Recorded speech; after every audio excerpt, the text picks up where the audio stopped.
Okay, should be coming back now. Are we back? I think we're back.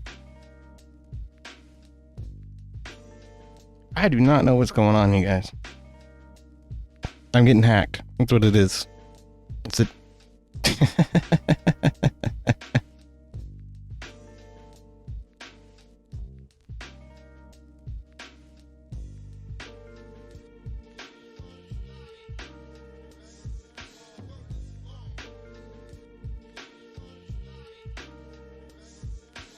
Okay. Are we good now? I think so. It's like the bitrate, the streaming bitrate it's like steady on at 3800 kilobits per second, and then it'll just drop. Just 0. And then it comes back. I don't know. Now we're up to 4,000. If the light is green, the trap is clean, says Wobbly. That seems okay. It seems okay. I guess we're gonna proceed forward. We'll see what happens.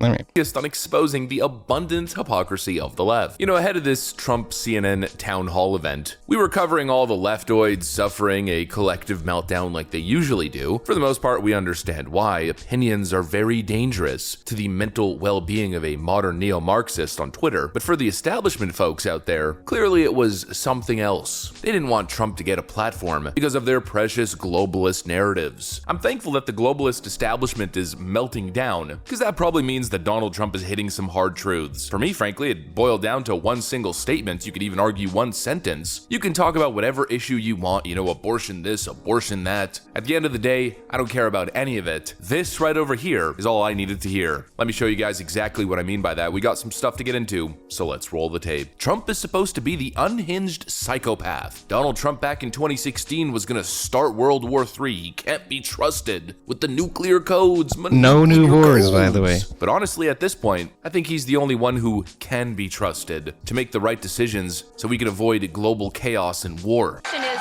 would you give Ukraine weapons I was and impeached funding? by a crazy woman named Nancy Pelosi. But the question here is, would you give Ukraine weapons and funding if you were I would elected? sit down. Let me just put it a nicer way. If I'm president, I will have that war settled in one day, 24 hours. How would you settle that war? Because I'll meet with Putin, I'll meet with Zelensky. They both have weaknesses and they both have strengths. And within 24 hours, that war will be settled. It'll be over. It'll be absolutely Do you over. want Ukraine to win this war? I don't think in terms of winning and losing. I think in terms of getting it settled so we stop killing all these people and breaking down this country. Now, can I just follow up on that? You But said one you of the don't things think you in have terms to of do is winning you have and to get losing. you have Mr. to get President, can I Europe. just follow up on that because that's a really important Excuse me, statement let me that you just just follow made up. there. Can you say if you want Ukraine or Russia to win this war? I want everybody to stop dying. They're dying. Russians and Ukrainians. I want them to stop dying. And I'll have that done.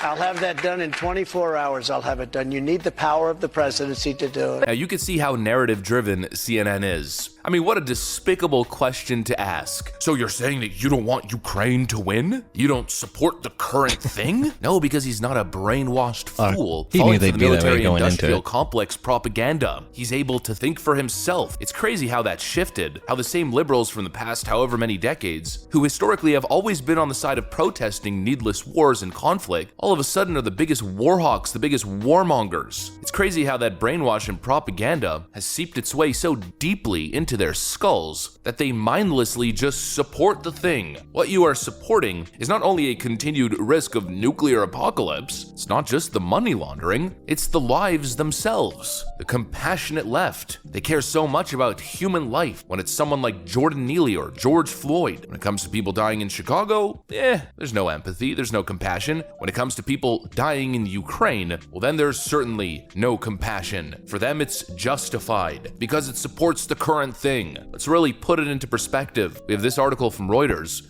Well, this goes into the overarching other principle that I want to talk about tonight, and that's that evil is not subjective, right? It's not something that we can disagree on. What, you know what I mean? There is a fundamental truth to what evil is and what good is, and that's, like I say, that's next on the docket. But we can see from the Tim Pool article that I showed a second ago, where they're wanting the maximum fucking penalty for some victimless crime, where a homeless guy is simply trying to take a fucking shit, right? And then the last freaking thing they actually care about is the thousands of people dying and people's lives being completely uprooted in Ukraine, rather than try to make some type of fucking compromise, or, you know, ending the war with some type of major threat. The Democrats just want to let it go on until we're completely fucking broke and Ukraine is a wasteland and it was all for naught in the first place. I swear. It makes no sense. It makes no sense. And then they'll cry foul over stuff like Jordan Neely. That was the guy on the subway whose name I couldn't think of a second ago. Jordan Neely. And these little anecdotal instances, which is another thing that Gothics talks about here and there, or the person that Tim Pool was talking to was talking about, really. But you know what? I'm just gonna let it go. We gotta let this go. It's it's so much. There's so much about already with up to these two things that integrate into each other. 354,000 casualties, likely to last past 2023 U.S. documents. As many as 340,000 Russians and Ukrainian soldiers have been killed or injured in the Ukrainian war, which is grinding towards a protracted conflict that may last well beyond 2023, according to a trove of purported U.S. intelligence documents posted online. Right, you remember that leak that came out when some fucking IT worker apparently got a hold of a classified briefing, but it's not even the soldiers that I'm primarily concerned about, right? Like, they signed up for it. They knew this was a possibility, that they were going to die face down in the mud. But what about the civilians whose apartment buildings are getting shelled, who are having to evacuate and uproot their lives and move to a completely different country in order to escape this onslaught? And we do nothing to try and stop it. All we're doing is perpetuating it by throwing fuel on the fire. Here, have some Abrams. Here's a couple of F-16s. Oh, you got, you know, some MiG-23s from Poland. Here you go. German tanks. Have some of those. It's maddening. If authentic, the documents, which look like secret U.S. assessments of the war as well as some U.S. espionage against allies, offer rare insight into Washington's view of one of Europe's most deadly conflicts since World War II. I mean, from my point of view, when assessing a war like this or assessing any type of conflict, there's a whole lot of context, nuance, especially if you're analyzing it from a third-party perspective, yet the establishment doesn't want you to think beyond Ukraine good, must win, Russia bad, must lose. And anything to achieve that goal is justified. I simply cannot and will not agree with that. The idea of nearly 400,000 people perishing in this needless conflict cannot and should not be justified. I've been saying the same thing for a year. It's time to get into diplomatic peace talks. Yet nobody wants to have that conversation, very simply because war is too profitable. It's too profitable for major arms producers. All the top defense contractors posting April says, record if we end the war in and it's certainly too Ukraine, how will the Bidens get their money? Funneling Western taxpayer dollars, mostly American taxpayer dollars, straight into their own pockets. Here's another beautiful headline. Zelensky embezzled $400 million allocated by the US for purchasing fuel. Ukrainian President Volodymyr Zelensky embezzled hundreds of millions of dollars that the US allocated for the purchasing of fuel, according to Pulitzer Prize-winning journalist Seymour Hersh, citing sources claim that the Ukrainian president and many in his entourage have been skimming untold millions from the American dollars earmarked for diesel fuel payments. One estimate by analysts from the Central Intelligence Agency put the embezzlement funds at $400 million US last year. Corruption in Kyiv is approaching that of the Afghan war, although there will be no professional audit reports emerging from Ukraine. The website claimed, blaming US Secretary of State Anthony Blinken and National Security Advisor Jake Sullivan for the situation. Those are certainly two names that I am not surprised to see in the same sentence as corruption and embezzlement of funds through Ukraine. And so the approved establishment stance is that you shall ask no questions. It's a battle between between good and evil. It's a battle that the US should be fighting for some reason with taxpayer dollars. And eventually, based on what we've heard from some of these warmongering hacks in Congress and in the Senate, Ukraine must win at any and all cost. We will do, quote, everything it takes. Even if that means American boots on the ground, Ukraine must win. You are not allowed to question that narrative, but anybody approaching this topic seriously and understanding the dynamic here knows that it's yet again another useless globalist conflict, probably over natural resources or some other corrupt financial priority. Well, speaking of priorities, the only priority that I have, and I think that many others have, I think what most people want to hear, the top priority should be an end to the conflict. A diplomatic end, and a normalization of these kinds of peace talks, and hopefully a normalization of relationships between nations. Not every nation is perfect. In fact, none of them are. And the idea that the United States should be the world police fighting these conflicts to overthrow governments abroad is something that I think most people do not support. And even if they did, if they were properly educated on the facts, I think they'd see the light fairly quickly. Not to mention, these days, the United States government seems to be losing its righteous stance on the global stage. Look at all the corruption we've uncovered with the FBI and the CIA. Just as of recently, the idea that the US government should be lecturing anyone on corruption is frankly laughable. And so look, I'm not going to speak for everybody, but I'm certainly going to speak for myself. The first thing that I want to hear come out of a president's mouth is we will put an end to the conflict. We will stop fighting these useless wars. We will focus on peace as the end result, and we will get there through diplomatic means. How many more people must suffer? How many more riches should be plundered from the American taxpayer coffers? How many more times will young American lives be sent overseas to fight these ridiculous battles only to come back home bruised, beaten, missing eyes, missing limbs, suffering psychological trauma for a lifetime? How many more lives need to be needlessly sacrificed? The answer from my perspective is none. We're not facing an existential crisis like back in World War II. That conflict was certainly justified. These modern day conflicts are arbitrary, made up, and they are instigated for the sole purpose of enriching the elite class. That's my perspective, and I'm sticking to it. And that alone is why Donald Trump, in my opinion, should be president of the United States. It's no coincidence that during his first term, his 4 years in office, not a single new war was started, and peace was being achieved diplomatically across the globe. It is certainly no surprise. That's what I got for you guys. Hopefully you enjoyed this video. If you did, make sure to leave a like and possibly subscribe to the channel. Of course, you know that we'd love to have you here. Thanks for watching, and I'll see you on the next one. I don't think they actually cut the broadcast after he said that, because we watched it last night. I'm pretty sure this was not the last thing they talked about. But that is exactly, I agree with Hive Mind here 100%. This is exactly what you want to hear. That he'll put an end to the conflict. Strengths, and within 24 hours, that war will be settled. It'll be over. It'll be absolutely over. Do you want Ukraine to win this war? I don't think in terms of winning and losing. I think in terms of getting it settled so we stop killing all these people and breaking down this country. Now, yep, exactly. 100% on him, with him on that. Ranger says Trump is too anti-gun for me. You know what? I kind of agree with you. I tend to agree with you, because one of the things that she pushed him on was the pistol brace ban that he actually signed into law. And his fucking defense of that was pretty weak. He said something like, "Oh, it doesn't really matter. It doesn't affect a whole lot of people." And I talked to the gun lobby, the NRA, about it, and they said it wasn't that big of a deal. So, you know, I've done more for guns than anybody else ever, you know, in this typical fucking Trumpian fashion, which I was like, yeah, I don't know about all that, dude, but it does impact a lot of people, says Jen. Yeah, sure, I'm with you. I'm with you 100%. I mean, I thought it was a weak defense. Ranger says, yeah, how about the anti-gun head of the ATF that also deemed FRT triggers as full auto devices? He appointed them. The TAPS Act. Red flag laws. Yeah, I don't know if he did anything about red flag laws or pushing red flag laws. That's some bullshit.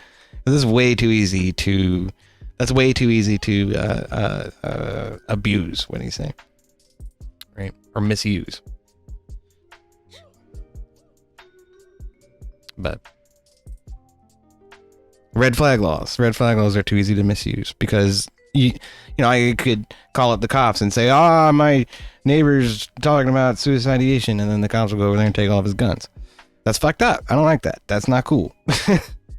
If there's a way to put some protections against that type of thing from fucking happening, then maybe we can talk about it. Because, you know, there are a lot of mass shootings. We've got to do something about that. I don't know what, but whatever is on the books isn't stopping it. So take the guns first, due process second. He did say that. Yeah. Is my computer breaking? No, I don't think so. It's fine right now. Anyway.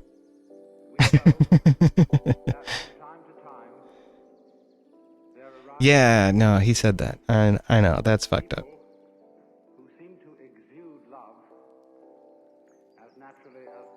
Anyway, we're gonna move on. Overall, I thought it was great. I thought it was great for Trump. You're right. He's fucked on guns. He needs to change some of his stances there, but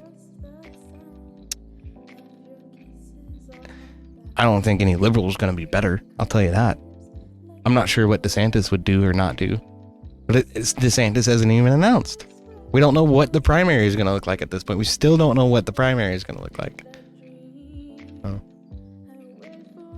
I've been saying it all along. I'm going to reserve my judgment until we actually know, you know, who's going to be on the debate stage at the primary.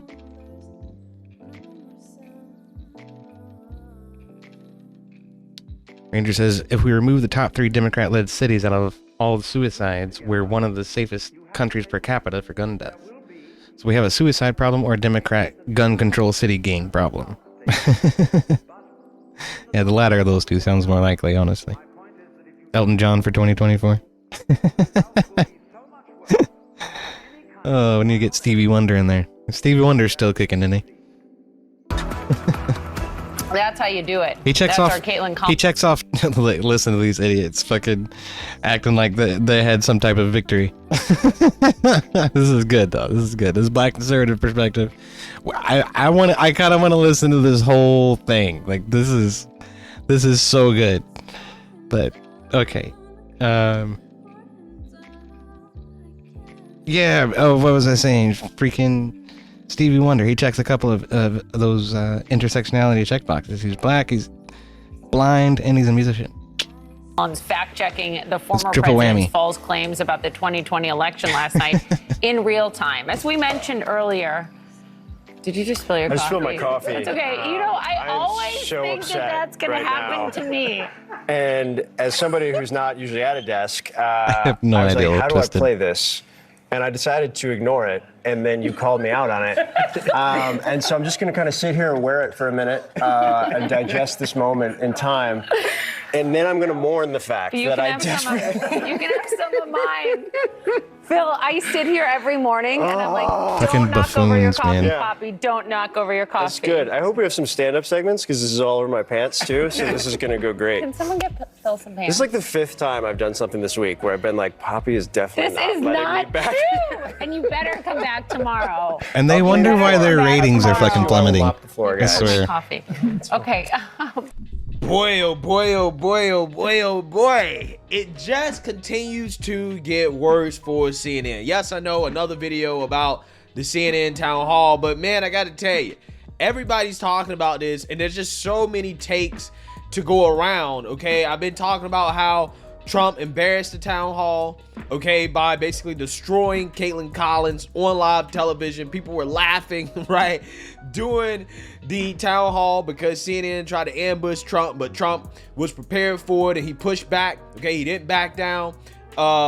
You had Byron Donalds destroy the CNN panel after the town hall, and now you have liberals, okay, that are revolting against CNN for hosting the town hall in the first place, okay, because they were upset that CNN decided to do this. It was like, yo, don't give Trump a platform. We're afraid that people might agree with him, right? We're afraid They're scared to people death of might it. agree with Trump, okay? So they're furious. They're absolutely furious. They're losing their minds over the fact that not only did CNN host the town hall, but after the town hall, it didn't go the way that they expected it to go, despite CNN's attempts to please the mainstream liberal media, the Democrats and the liberals, by fact-checking Trump in real time and pushing back against some of Trump's claims. I'm constantly telling people not to catastrophize over This is Trump. the gold. This is the gold that black conservative perspective dug up, and I've thank you so much for doing the freaking hard work, dude. But it's all of these clips of NBC, Joe Scarborough, CNN, and The View and shit, just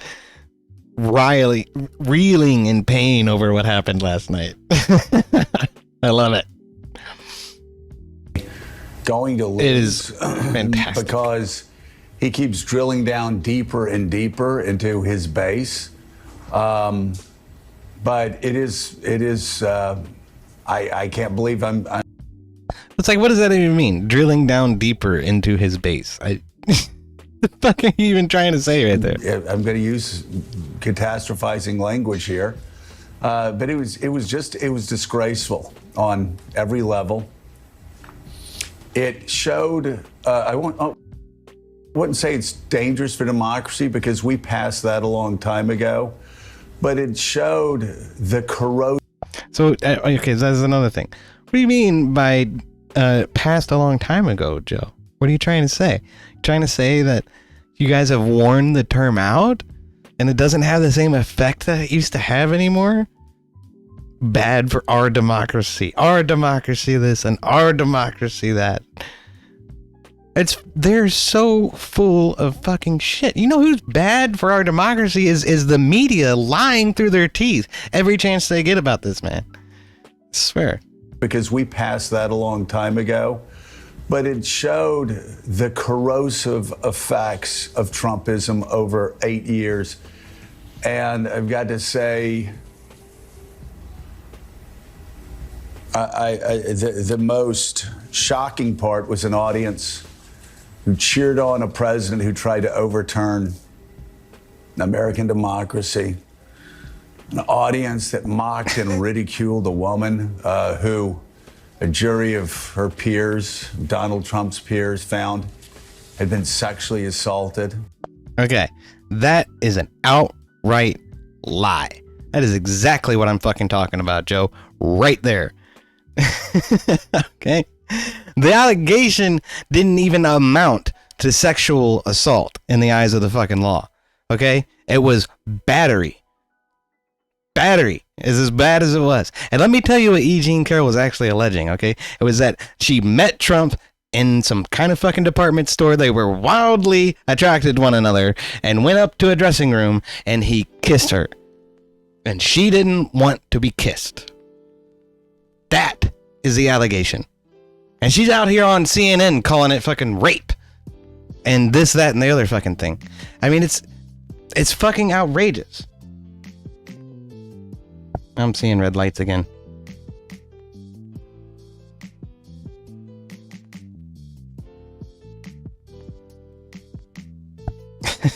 April says new strategy. Can I get voted off the island? Okay, I think it's back. Jeez. Isn't sexual battery when you install fresh rechargeables in your dildo? It wasn't even sexual battery, Twisted. It was battery. It was just battery. It wasn't even considered sexual in the eyes of the fucking law. Okay? Racecar says Evil's OBS is committing a hate crime. Yeah, apparently. We got New York hate crime detectives plugging my freaking bandwidth hole here. But, okay. Okay, if what E. Jean Carroll describes happened, is it constitutes rape? Well, I have some interesting examples here that I'd like to show, which may also fit the definition.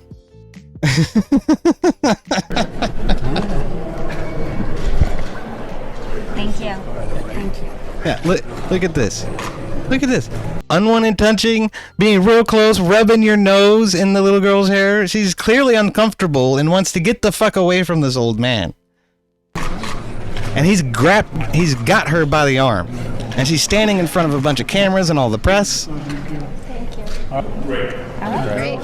Again, look at this. Look at this. What is he doing? Where are your lips going there, Uncle Joe? This is not even a person who's remotely related to him, much less his wife. And he's got her little girl, and by the arm, and perhaps the breast as well. And look at her. Clearly uncomfortable, wants to get the fuck away from this old man who's got touchy-feelies all over me. Look at this. What are you doing to her face? He knows I mean it. I genuinely mean it. So, like I say, if what E. Jean Carroll describes is rape, You know what my then this man is guilty of it at least half a dozen times during this one photo op with all of the Congress people's families. It's fucking ridiculous. And this piece of shit has the nerve to sit here and act like he's disgusted at Donald Trump. Give me a fucking break. Those Americans there last night turned that into a punchline, laughed and dismissed cops getting the shit kicked out of them on January the 6th, beaten up over and over again. Complete fabrication and a complete fucking lie. What cops got beaten up, Joe? You talking about Officer Sicknick, who was supposedly hit in the head and died on January 6th? From a fire extinguisher. That was the narrative. They had this grand fucking funeral for him. God rest his soul. He deserved to go off and, with respect and style with his family, but they made a national spectacle out of it. And as it turns out, he didn't die from injuries incurred on January 6th. In fact, after he had been supposedly hit in the head with a fire extinguisher, he's seen running around trying to respond to what had been going on that day on security camera elsewhere in the facility. So that's a complete fabrication and a complete lie. You want to sit here and lecture me or lecture Trump about believing lies, about telling lies? You're full of them. Calling a cop a thug who actually was trying to stop people from the House floor from being killed.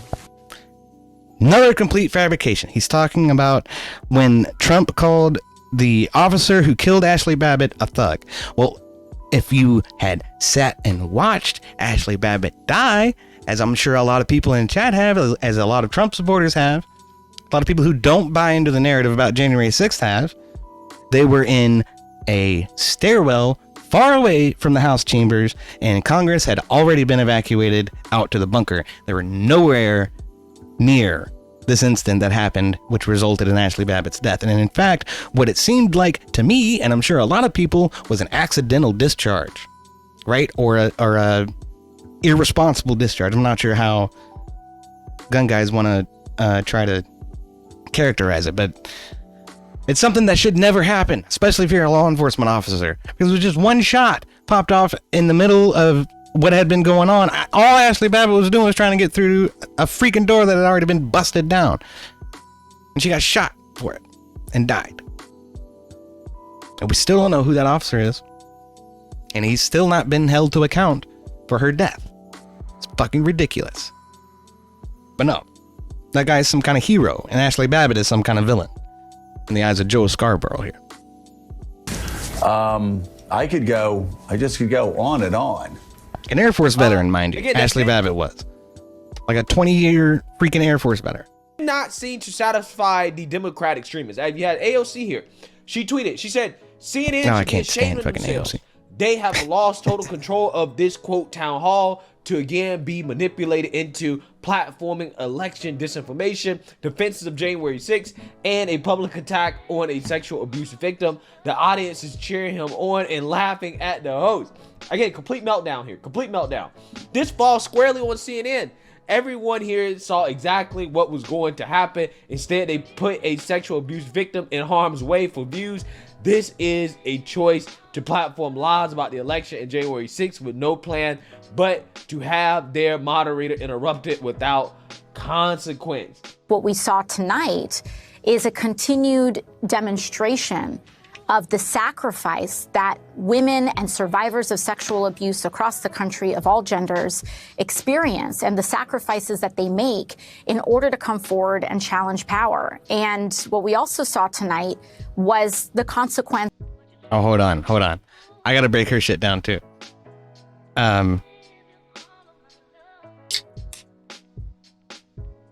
Yeah. So again, What we saw tonight is a continued demonstration of the sacrifice that women and survivors of sexual abuse was not sexual abuse. It constituted battery in the eyes of the law. The big win for E. Jean Carroll was actually the defamation part of it, because Trump had called her a liar and been calling her a liar about it for freaking years. I don't know how the jury came to the conclusion that she's not a liar. That's complete garbage, but whatever. The win was liability for defamation. That's what E. Jean Carroll won. It wasn't sexual abuse. There wasn't any discussion or presentation of evidence or proof of sexual abuse occurring at all in that trial. She's full of shit, just like Joe Scarborough. across the country of all genders experience. Of all genders, she says, of all genders.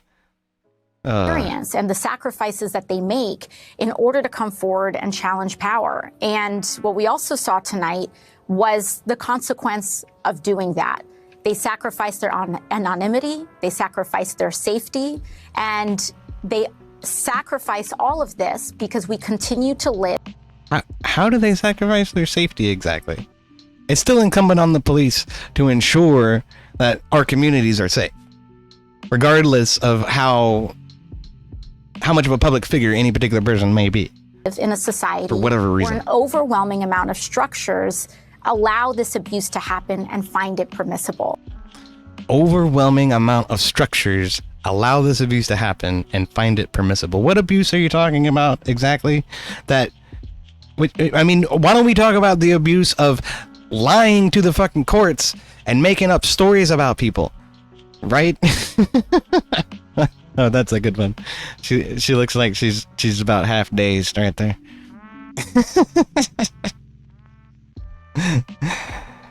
Oh man, what structures are you talking about as well? These are just word salad garbage that you throw out to try to make yourself seem more sophisticated and thereby more what do we call this? Credible. And you're not. You're full of shit. There's nothing in this dome piece of yours except for hair or air. Air and hair. That's all you've got, AOC. That's all you got. I know you said earlier that you will not comment on the platforming of such atrocious disinformation, but I would. I think it was a profoundly irresponsible decision. I don't think that I would be doing my job if I did not say that. And what we saw tonight. You know, on that point, she might be right. It was incredibly irresponsible of CNN to think that they could invite Donald Trump on for a town hall and they wouldn't have their asses handed to them. Was a series of extremely irresponsible decisions that put a sexual abuse victim at risk. Bullshit. That put that person at risk in front of a national audience, and I could not have disagreed with it more. It was shameful. Yeah, so again, AOC is in complete meltdown mode here. Okay, I'm absolutely loving it. And it's not just AOC that is melting down about this. You also have Rick Wilson from the Lincoln Project, aka the We Hate Trump Project, also melting down. This is why the intro was important, because this guy appeared in the intro where Trump's defense team in the second impeachment was showing the compilation of Democrats being violent.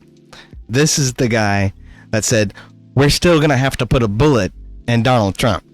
That's what he said. And back in 2016.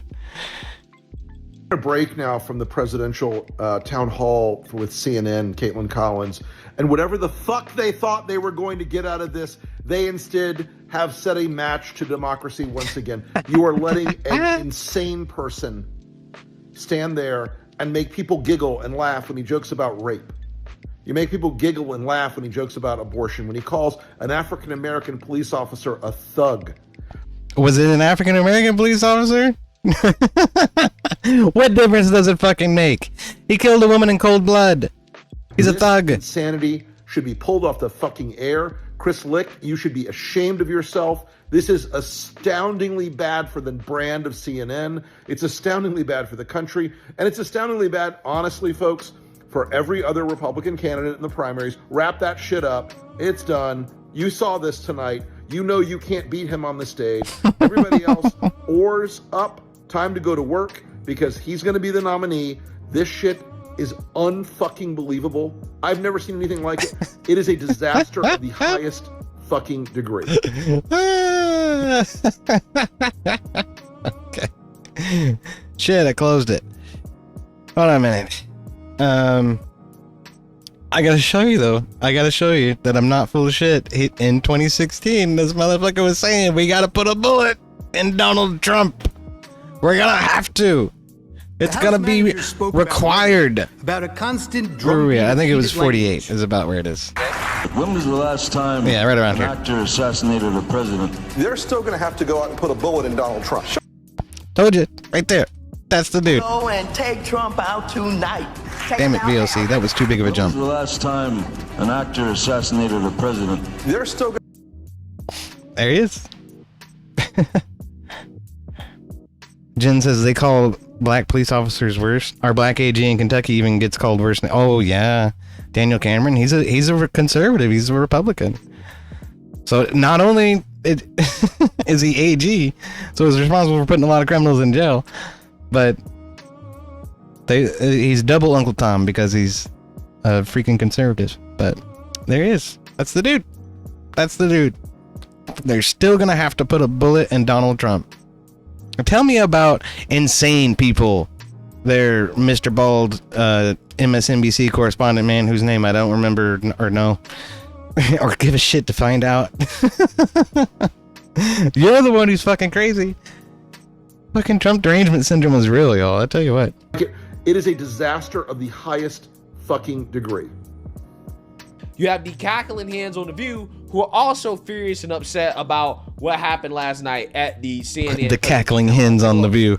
So yesterday, CNN had a town hall with you know who.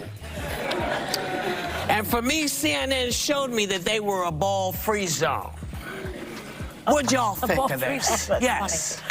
I have to say, start this off with, I was wrong. She said they shouldn't show him, and I said they should because I'm a very big defender of the First Amendment. And I What's up, believe Dobry? that Welcome in. everybody should show who they really are, and let's vote accordingly. But what I didn't know was that the audience would be filled with his cult. I would like to know if CNN was passing out Kool-Aid before the event started. As much as I hate to say it, and as much as I disagree with her characterization of Trump supporters as a cult, I have to say I kind of agree with Joey here. It seemed to me that the audience was very favorable to Trump, and I was kind of surprised by that. But it's like I was saying last night to race card everybody. I'm like, no, there's no way Trump would have done this unless CNN had been able to guarantee that. So that was just expected on my part, but it ended up being a lot of staffers and a lot of campaigners. So it was, you know, if anything, it was probably people that were chosen by the Trump team in order to fill up the audience and the audience questions. Yeah. The guy is trashing E. Jean again. Yeah. I wonder if she can sue him for defamation again. She probably can. No, she can't sue him again. He's gonna appeal that shit and win in a landslide. She's gonna end up paying him fucking money. Y'all are idiots. CNN put only But she is full of and shit. people who E. Jean love Carroll him is in full the of fucking audience. shit. You know, if I do a comedy show and everybody's me, I'm going to be funnier. That's how it works. Yeah. But if you have people who don't particularly think you're that funny, you have to work harder. Well, that's what I saw last night. I saw a bad stand-up comedian with a bunch of people in his cult who love him. Yeah. And that is not American, as far as I'm concerned. That is not American. I do have to respectfully disagree. This is a democracy. 74 million people voted for me. It horrifies me. Voted for you. Sorry, voted for me. I'm so tired. I'm sorry. 74 million people voted for him. He's the GOP frontrunner. He's outperforming other people by double digits. And by the way, America got to see who he is last night. A ranting, raving lunatic who sided with Vladimir Putin. Said he would restart. No, give me a fucking break. He didn't win a single voter. That was radioactive for independents and moderates. Yep. It's not the media's job to decide who is going to be the... Radioactive my ass. Another one spinning yarns to try and convince themselves that they're still on the up and up for this. It was a bloodbath. It was a bloodbath for CNN. It was hilarious. President. It was nothing but good for Trump. Who should get a platform? Who should be on television? Wait a minute. It's to You're provide saying an that audience they for should the- put only pro-Trump people in the audience? No, my that is understanding not was really the what town it's- halls leading Look up at to the- a primary. It's a They do primary, that. so Republican. I don't, to be honest, I didn't love the like the platform, audience, yeah. but I also want to say this because I know she's getting flack from some folks. Caitlin Collins did a masterful job as a young Masterful my ass. woman seeing a 30-year-old journalist take it to one of the most powerful men in the world. I've been Take bulldozed it by to him. him. Wow. Hillary Cope, Clinton cope, was cope, bulldozed cope, by him. cope, cope, She cope. got in there, and I'm sorry, it's It really only took easy. her an hour to do that. It's really easy to Monday morning quarterback it, Yeah. but she stood there. She kept her cool when he called her sexist things, called her a nasty woman. He lost votes last day. That was an hour in. I don't. It was an think hour, that she was. I don't think that she was prepared. I don't think he should have been given a platform. I know. I was wondering when he was going to be fact-checked in real time. She did on the very first question. Well, I think she needed a producer in her ear, and I think we needed a chyron. This is a lie. This is a lie. This is a lie. This is a lie. That is what the media's job is. The media's job is to hold. For when I was first watching this, I'm like, that is what the media's job is to lie? Yeah, I know. Tell me about it. and to get at the truth. Yeah, so you seen that, you heard that. Some people on The View, at least Sonny Holston, believes, again, in media fascism, that the media is responsible for driving the narrative, okay, that they're supposed to be there to fact check everything that Trump says, even though it is proven that a lot of Caitlin Collins' fact checks against Trump were actually false, okay? She was actually spewing misinformation / disinformation at the town hall. And it's just funny how these people don't believe that a man who is the leading candidate.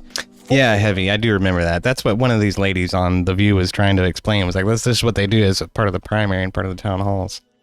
But President in the Republican Party shouldn't have a platform. I mean, I remember as far back as like Bush Gore, right? They would have town halls where there was like a device at the chair where you could vote that you agree or disagree with what some candidate is saying, and they would show the graph on screen from independents, Republicans, Democrats. So you had to identify yourself by political ideology before you even got to come in and be part of the audience. So they've been doing that for a long time. But these people want to always talk about my democracy, right? This is why anytime I hear these people talk about my democracy, in my head, I automatically think, fuck your democracy, right? Because you don't really understand what democracy is. You don't really like democracy. You don't really want democracy. You really just want Democrat Party supremacy, okay? That's how I feel about it. These people don't actually understand what a democracy is, right? They really don't. Because every time you look, they keep telling you how much they don't really believe in democracy. They don't really believe in freedom of speech. They don't believe in all points of view being heard. They don't believe in it, right?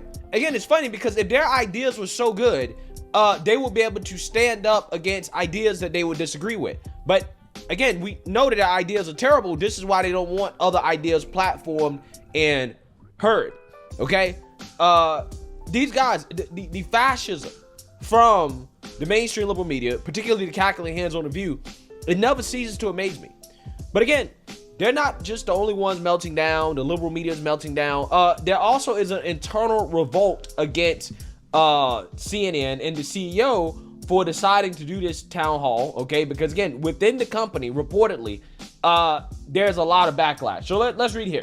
CNN, Oliver Darcy reports, CEO Chris Lynch and network are facing fury of criticism within the company at the Trump town hall. CNN senior media reporter Oliver Darcy revealed Wednesday evening that CNN was, quote, facing a fury of criticism within the company following its controversial town hall with former President Donald Trump. Quote, it's hard to see how America was served by the spectacle of lies that aired on CNN Wednesday evening, wrote Darcy in CNN's Reliable Sources newsletter.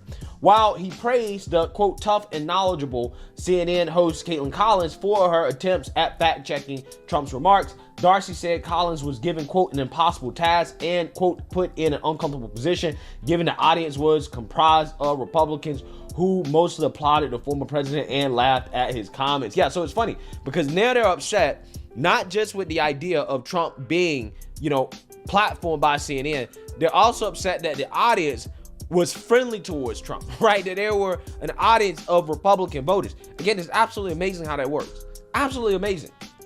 They've never had this problem when there's an audience of Democrats, right? When there's an audience of liberals, they've never complained about that. Again, it's amazing how that works.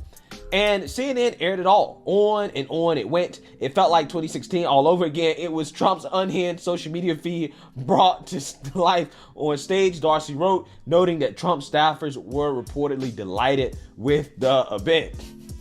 Of course they were. CNN and new network boss Chris Litch are facing a fury of criticism both internally and externally over the event, before adding, quote, how Litch and other CNN executives address the criticism in the coming days and weeks will be crucial. I think they should have another one, right? They should give a middle finger to everybody else and say, nah, we are going to do it again. Because, I mean, look, CNN is winning, okay? I mean, these people, it's funny. It's almost like they don't want to keep jobs, right? You have to get eyeballs on the screen in order to get ad revenue, right? If nobody's watching your channel, how the hell are you guys getting paid? Okay. At the end of the day, CNN is simply platforming other opinions, right? And that is good for democracy. Okay. It's good for our country. Okay. It's good for voters to be able to see both sides, right? And it's also good for views. If you go and you look at CNN's YouTube channel and all of the videos they're posting from the town hall, they're getting more views than most CNN views get in a whole day. Okay, they get more views in a few hours. Okay. Oh shit, dude! Hold on. The cope is killing me here. The cope is killing me. Listen to Brian Stelter. He's a CNN's town hall with Donald Trump averaged 3.1 million total viewers. The event outrated Fox and NBC as expected, but these aren't not 2015, 2016 levels for Trump. Not even close. Cope. You're such a fucking loser. Go fuck yourself, Brian Stelter. They fired your ass. Don't you remember that? They could have kept you on for another show, but they didn't want to do it.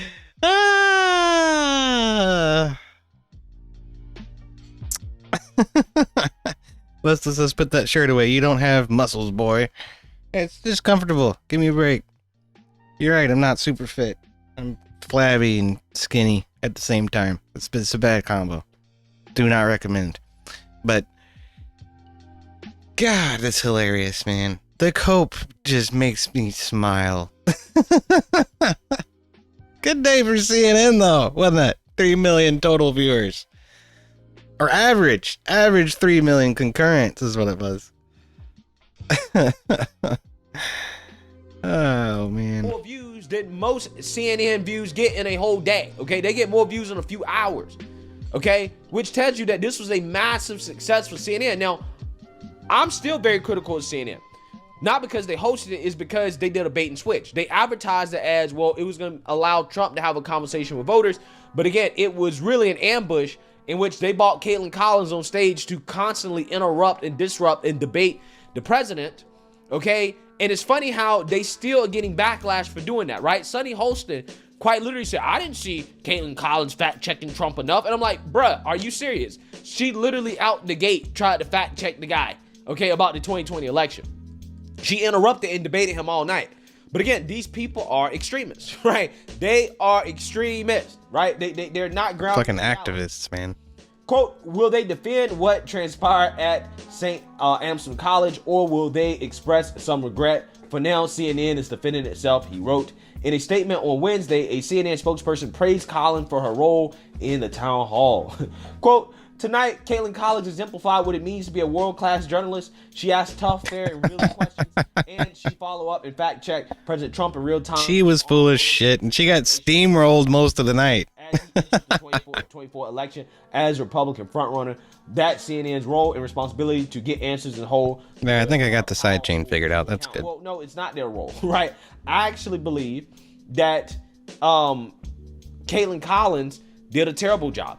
Okay, because again, she tried to be a debater instead of a moderator. She tried to put words in Trump's mouth about his positions that he didn't say. Like, for example, when she asked him about Russia and Ukraine, when Trump said, look, we're just looking at that from Hive Mind. Stop bloodshed, right? I want peace.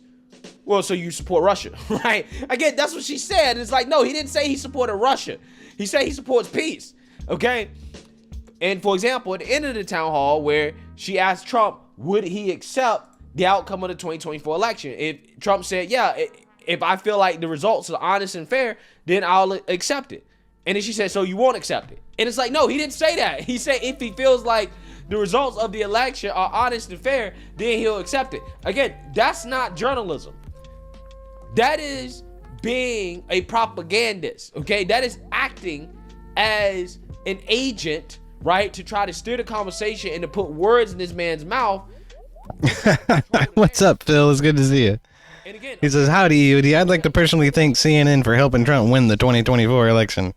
No shit, dude. 100% on that one. Basically pissed everybody. Welcome in. Conservatives because of the way Caitlin Collins came out and tried to carry water for the mainstream liberal media because they want her to consistently fact check the president. And it's funny how she did that, and the left is still pissed. They're still upset, right? So again, all sides here, okay, are upset with CNN, and Trump comes out as the winner, right?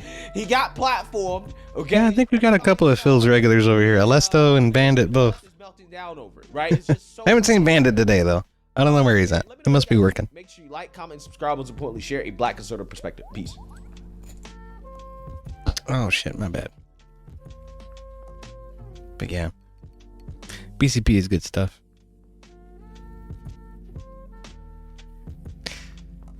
Oh man. All right, well, I guess that's about all I got on that one. Unless you guys want to watch the highlight reel from Blaze, because this shit is hilarious. Are off the table, and we agree. This is who Twisted was asking about. Would you hate fuck her? I'm like, I don't know. There's something about that face. It's like it's too tense. It looks like she's trying to hold in a fart, no matter what she's doing. We're here to get voters the answers that they deserve.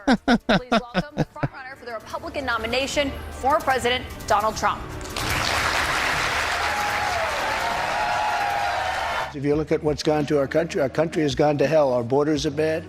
Our military has been bad. You look at the taxes, you look at inflation, what's happened to inflation, it's just destroying our country. We've really become, in many ways, a third world country. All right. And it's very sad what's happened in this administration, and it's something that will turn around on day one. We were energy independent. Now energy is at a level that we've never had to pay before. Nobody can afford to continue to pay what's happening with energy. But we were energy independent. We were getting out of Afghanistan with strength and with dignity. And instead we got out, we looked like fools, probably the most embarrassing yeah, we did. in the history of our country. One of the big problems was that Nancy Pelosi, Crazy Nancy. Crazy Nancy Pelosi. Here's one for the guys who didn't make it out of Afghanistan, man.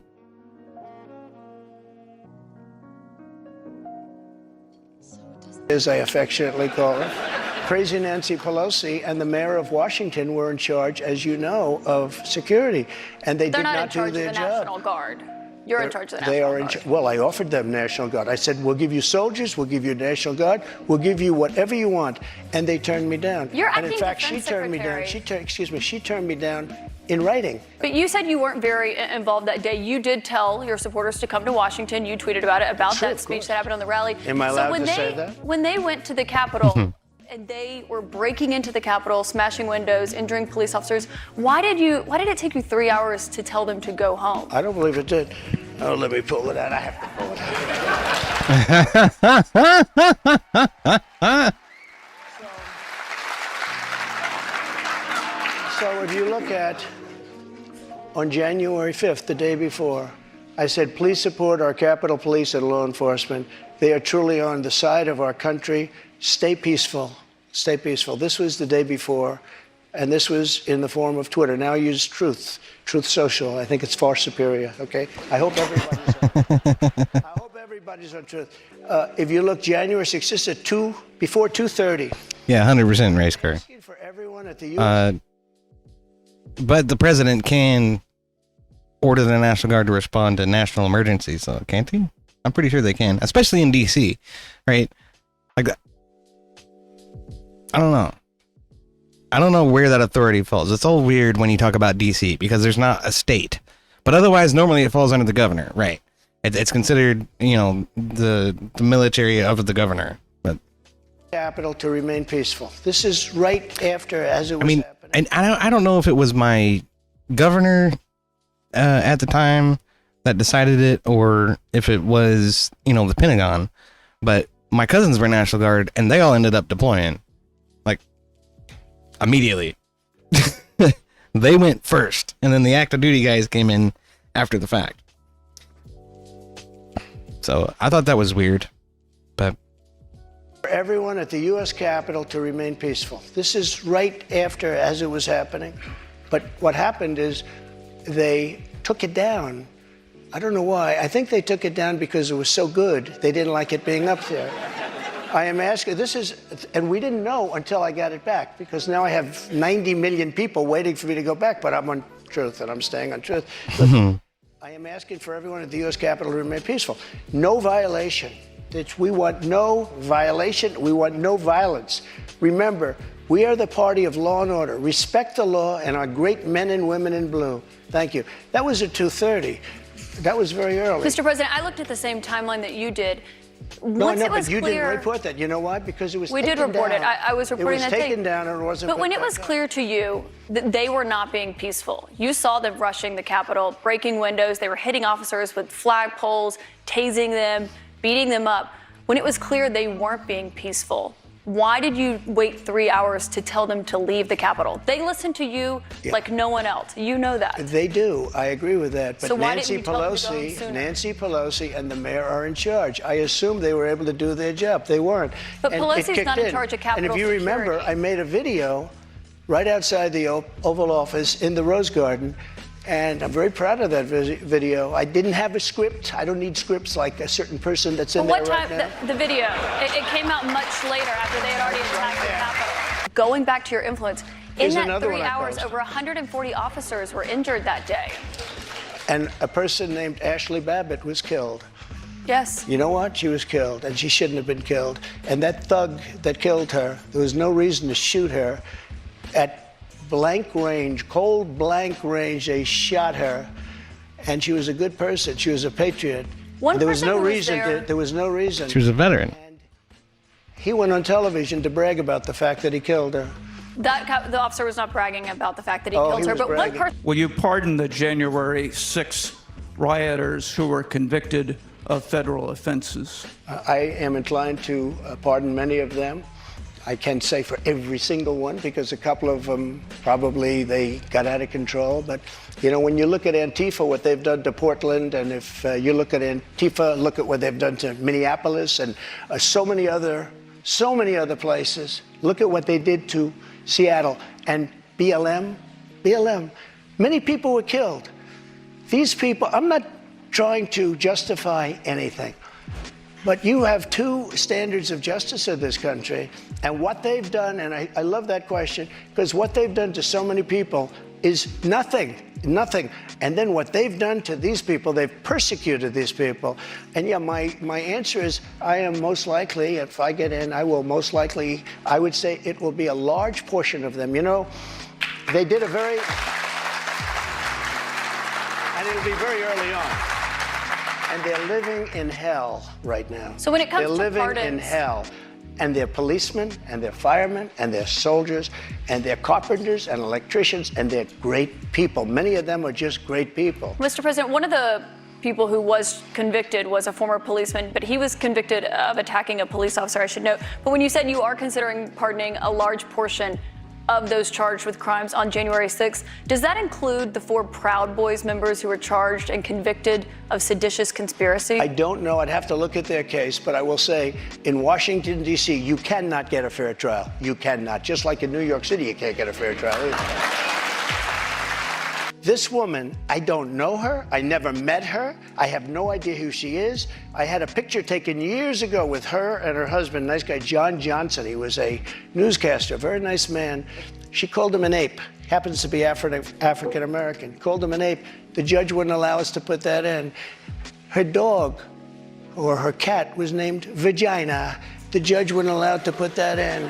All of these things he would, but with her, they could put in anything. Access, this Hollywood. This was a jury of 9 people who found right. you liable of sexual abuse. Do you think that will deter women from voting for you? No, I don't think so, because I think the whole thing, just so you understand, ready? I never met this woman. I never saw this woman. This woman said, I met her at the front door of Bergdorf Goodman, which I rarely go into other than for a couple of charities. I met her in the front door. She was about 60 years old, and this is like 22, 23 years ago. I met her in the front door of Bergdorf Goodman. I was immediately attracted to her, and she was immediately attracted to me. And we had this great chemistry. We're walking into a crowded department store. We had this great chemistry, and a few minutes later, we end up in a room, a dressing room of Bergdorf Goodman, right near the cash register. And then she found out there were locks on the door, so she said, I found one that was open. She found one. She learned this at trial. She found one that was open. What kind of a woman meets somebody and brings them up, and within minutes, you're playing hanky-panky in a dressing room, okay? I don't know if she was married then or not. John Johnson, I feel sorry for you, John Johnson. Mr. President, can I... What is the first thing you would do to help bring down the cost to make things more affordable? Drill, baby, drill. When we have a debt limit, and they use that very seriously with me, they came in, Schumer came in with Nancy Pelosi, and they were using it, we'll violate it, we'll do whatever. They talked a whole lot different than they do right now. I say to the Republicans out there, congressmen, senators, if they don't give you massive cuts, you're going to have to do a default. And I don't believe they're going to do it. Yes, I'm wearing pants. I think the Democrats will absolutely cave, because you don't want to have that happen. But it's better than what we're doing right now, because we're spending money like drunken sailors. So just to be clear, Mr. President, you think the U.S. should default if the White House does not agree to the spending cuts Republicans are demanding? Well, you might as well do it now, because you'll do it later, because we have to save this country. Our country is dying. Our country is being destroyed by stupid people, by very stupid people. Oh, the robe isn't gone. It's just over there. Using the debt ceiling as a negotiating wedge just could not happen. You said that when you were in the Oval Office. I was president. So why is it different now that you're out of office? Because now I'm not president. We have a very big mental health problem in this country. And again, it's not the gun that pulls the trigger, it's the person that pulls the trigger. And we have to protect our Second Amendment. We have to protect our Second Amendment. Mr. President, you dealt with a lot of mass shootings when you were in office. This year, there have already been more than 200 mass shootings in 2020. I don't have pink panties. Quit spreading lies, Wally. I would do numerous things. For instance, schools, we would harden, very much harden. And I'm a very believer. I believe in teachers. I love teachers. I think they're incredible. And they love the children, not quite like the parents, but they love the children in many cases almost as much. Many of these teachers are soldiers, ex-soldiers, ex-policemen. They're people that really understand weapons, and you don't need 5% of the teachers would be more than you could ever have if you. One great example from our community is Buckeye. I haven't seen him a lot lately. I think I'd piss him off more than I intend to. I'll tell you that. It's my bad, Buckeye. But Buckeye is former Army MP and studying to become a teacher. So it's good stuff. You're going to hire security guards, but if it's folks like him that are armed in schools, it would make me feel better. Honestly, it really would. That have security guards or law enforcement, retired law enforcement. You have to make schools safe, and you can make other places safe. But it is a big mental health problem in this country more than anything else. If you look at Chicago has the single toughest gun policies in the nation. They are so tough you can't breathe. New York, sure. other places. Anyone on faculty, man. Anyone on faculty who's willing and, you know, knowledgeable and responsible. Absolutely. You gotta quit talking about my damn underwear. I don't have underwear. That's actually missing. So that's not the answer. I consider the other side to be radical because the other side, under Roe v. Wade and other things, the other side, they're radical because they will. Remember the debate with Hillary Clinton? They said, rip the baby out of the womb at the end of the 9th month. They will kill the baby in the 9th month. If you look at that crazy governor of Virginia from the former governor, where he said, no, the baby will be born, and then we'll decide essentially whether or not to execute the baby. But Mr. President, can we talk about what you would do if no, you are but these are the radical people. Re-elected? It's not the pro-life people that are radical. But if you are re-elected and you're... People that will kill a baby in the 9th month or the 8th month or the 7th month or after the baby is born, they're the radicals, not the pro-life I just want to give you... 100%, dude. 100%. Millions of people pouring into our country right now at a level that nobody's ever seen before. These people are sick. Anybody that wants this to happen to our country, they're destroying our country, and this should not be allowed to happen. How they're not going to do a version of Title 42 or my Title 42, which was tough. If people are sick and have infectious diseases and lots of other problems, we don't want them being into our country. We have enough problems right now. We have problems like we've never had in the history of our country. But Mr. President, our country is being destroyed. A country has to have borders. There's never been anything like is happening to our country right now. You built about 52 miles of new wall when you were in office, Mr. President. It wasn't the complete wall. One other thing that with no, but I have to respond to that. With your immigration, it was only about 52 miles of new wall. This is what she does. I built hundreds of miles. Some of the wall was up there, and it would be laying on the ground, rusted, rotten steel, rusted, rotten wood, and what the radical left crazy Democrats did, if there's a piece of wood laying down, they consider that a wall. I built 30-foot walls that go down 7 feet into the ground. If there was a little piece of wood sitting in the ground, they said, oh, he's not building a wall. We already had a wall. Because this is the game. They're a party of disinformation. It's not a game, Mr. President. It's about 52 miles of new wall. One other immigration policy you had when you were in office. I built new wall. 52 miles for hundreds of miles. CBP, Mr. What I President. did is I replaced other wall that was laying down, that was up and rotting in the ground for 30 years. If I were president, this would have never happened. And even the Democrats admit that. Putin knew it would have never happened. And his pipeline would have never happened. A lot of things would have never happened. But this would never happen. And all those dead people, both Russian and Ukrainian, they wouldn't be dead today. And all those cities that are blown up and disintegrated right to the ground, that wouldn't have happened. Would you give Ukraine weapons I was and impeached funding? by a crazy woman named Nancy Pelosi. But the question here is, would you give Ukraine weapons and funding if you were elected? I would sit down. Let me just put it a nicer way. He wanted water. He didn't give me a kiss. We'll have that war settled in one day, 24 hours. How would you settle that war in one day? Because I'll meet with Putin, I'll meet with Zelensky. They both have weaknesses and they both have strengths. And within 24 hours, that war will be settled. It'll be over. It'll be absolutely over. Do you want Ukraine to win this war? I don't think in terms That's such a loaded fucking way to do it. of getting it settled so we stop killing all these people and breaking down this country.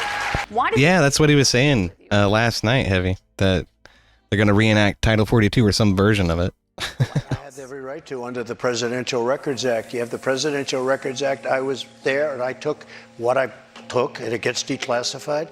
Biden, on the other hand, he has 1,850 boxes. He had boxes sent to Chinatown, where they don't speak even English in that Chinatown we're talking about. I got to stop you right there. Nobody talks about him, they Because talk about us. Just so you understand, I had every right to do it. I didn't make a secret of it. You know, the boxes were stationed outside of the White House. People were taking pictures of the GSA of the various people. I got to stop you right there, though, because the Presidential Records Act, which is not well known to a lot of people, I read it. It does not say that you can take documents with you. It says actually that they are the property of the federal government. It says you talk, you negotiate, you make a deal. It's not criminal, by the way. The Presidential Records Act is not criminal. And just so you know, it does not say you can negotiate to take the documents with you. Can I tell you? Just so you understand, the Presidential Records Act is not criminal. I took the documents I'm allowed to. You know who else took them? Obama took them. Nixon took them. Obama Reagan did not took take them. documents. Oh, he didn't? The difference here that I'd like to know. Reagan National took Archives them. says that President Obama Even did Jimmy not Carter, take even Mike documents. Pence had some documents, and he's a You very referenced honorable Pence, guy. you referenced But you know who Biden. took them more than anybody is Joe Biden. He has 1,800 boxes. And nobody even knows where they are. 1,800, and nobody talks about him. Michelle, It what happened included a when you had raid those on my documents? house. That's what it. Race car says, "Excuse me, ma'am. How many times have you been president?" Biden's house. You know what happened? They put him in the house. That's the one with the Corvette, where the documents were laying all over the floor. That was fine. And you know who happens to be at Mar-a-Lago? Secret Service, and they're phenomenal. I have Secret Service. He didn't have Secret Service. The other thing, the vice president cannot declassify. He didn't have the right to declassify. He has documents from when he was a senator. And even Democrat senators say, I can't believe it. They didn't raid the house of Joe Biden. They didn't raid Obama. But Joe Biden didn't ignore a subpoena to get those documents back like Joe you Biden did. And so took that's the question. 1,850 boxes. But that's the question that investigators have, I think, is why you held on to those documents when you knew the federal government was seeking them and then had given you a subpoena to return Are you them. ready? Are you ready? Can I talk? Yeah, what's You the mind? answer? Do you mind?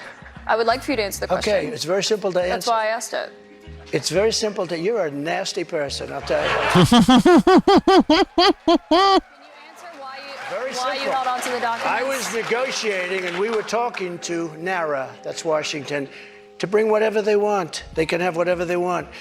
When we left Washington, we had the boxes lined up on the sidewalk outside for everybody. People are taking pictures of them. Everybody knew we were taking those boxes. And the GSA, the government service, the GSA was the one taking them.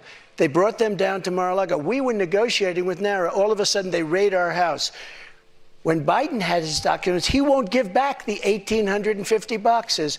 And you're going to find some real gems in there. Let me ask you a question. Why is it that Biden had 9 boxes in Chinatown? And he gets a lot of money from China. Why is that?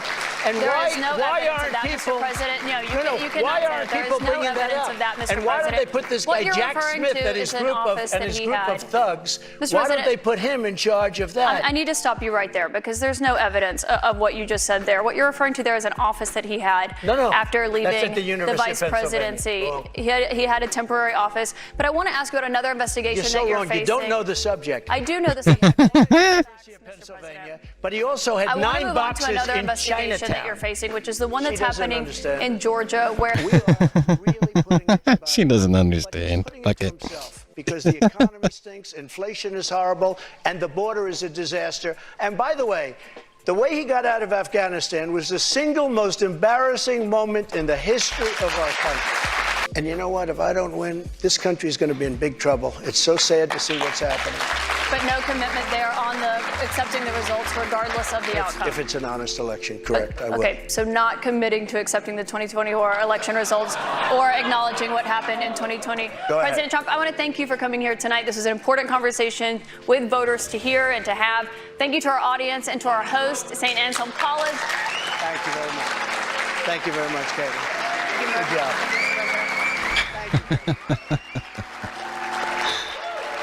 Oh man. I like you guys. We love New Hampshire.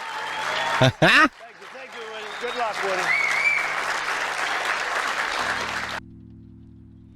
Oh, EOD 90. Well, welcome in. The meaning behind mine. Mine stands for the executioner of deities. That's what it means. What does yours mean?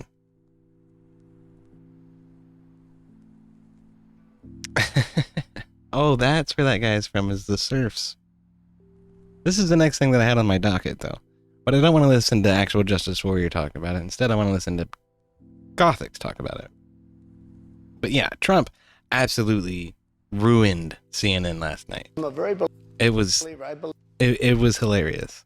It was just not good for them in any way, shape, or form. Explosive Ordnance Disposal says EOD 90. Nice. Which branch did you serve with? I was in the Air Force Medical Service for 4 years, from 2007 to 2011. So, Army? Nice. Well, cheers. We have a few vets in the community. You're more than welcome. We do a Friday night hangout stream, 2008 to 2015. Nice. So you might be a little bit younger than me, but we do a Friday night hangout stream. Or no, you're older than me because you went in 2008. Well, I didn't go in when I was 18. I went in when I was 20. But like I say, we have a Friday night hangout stream. We get a lot of vets in.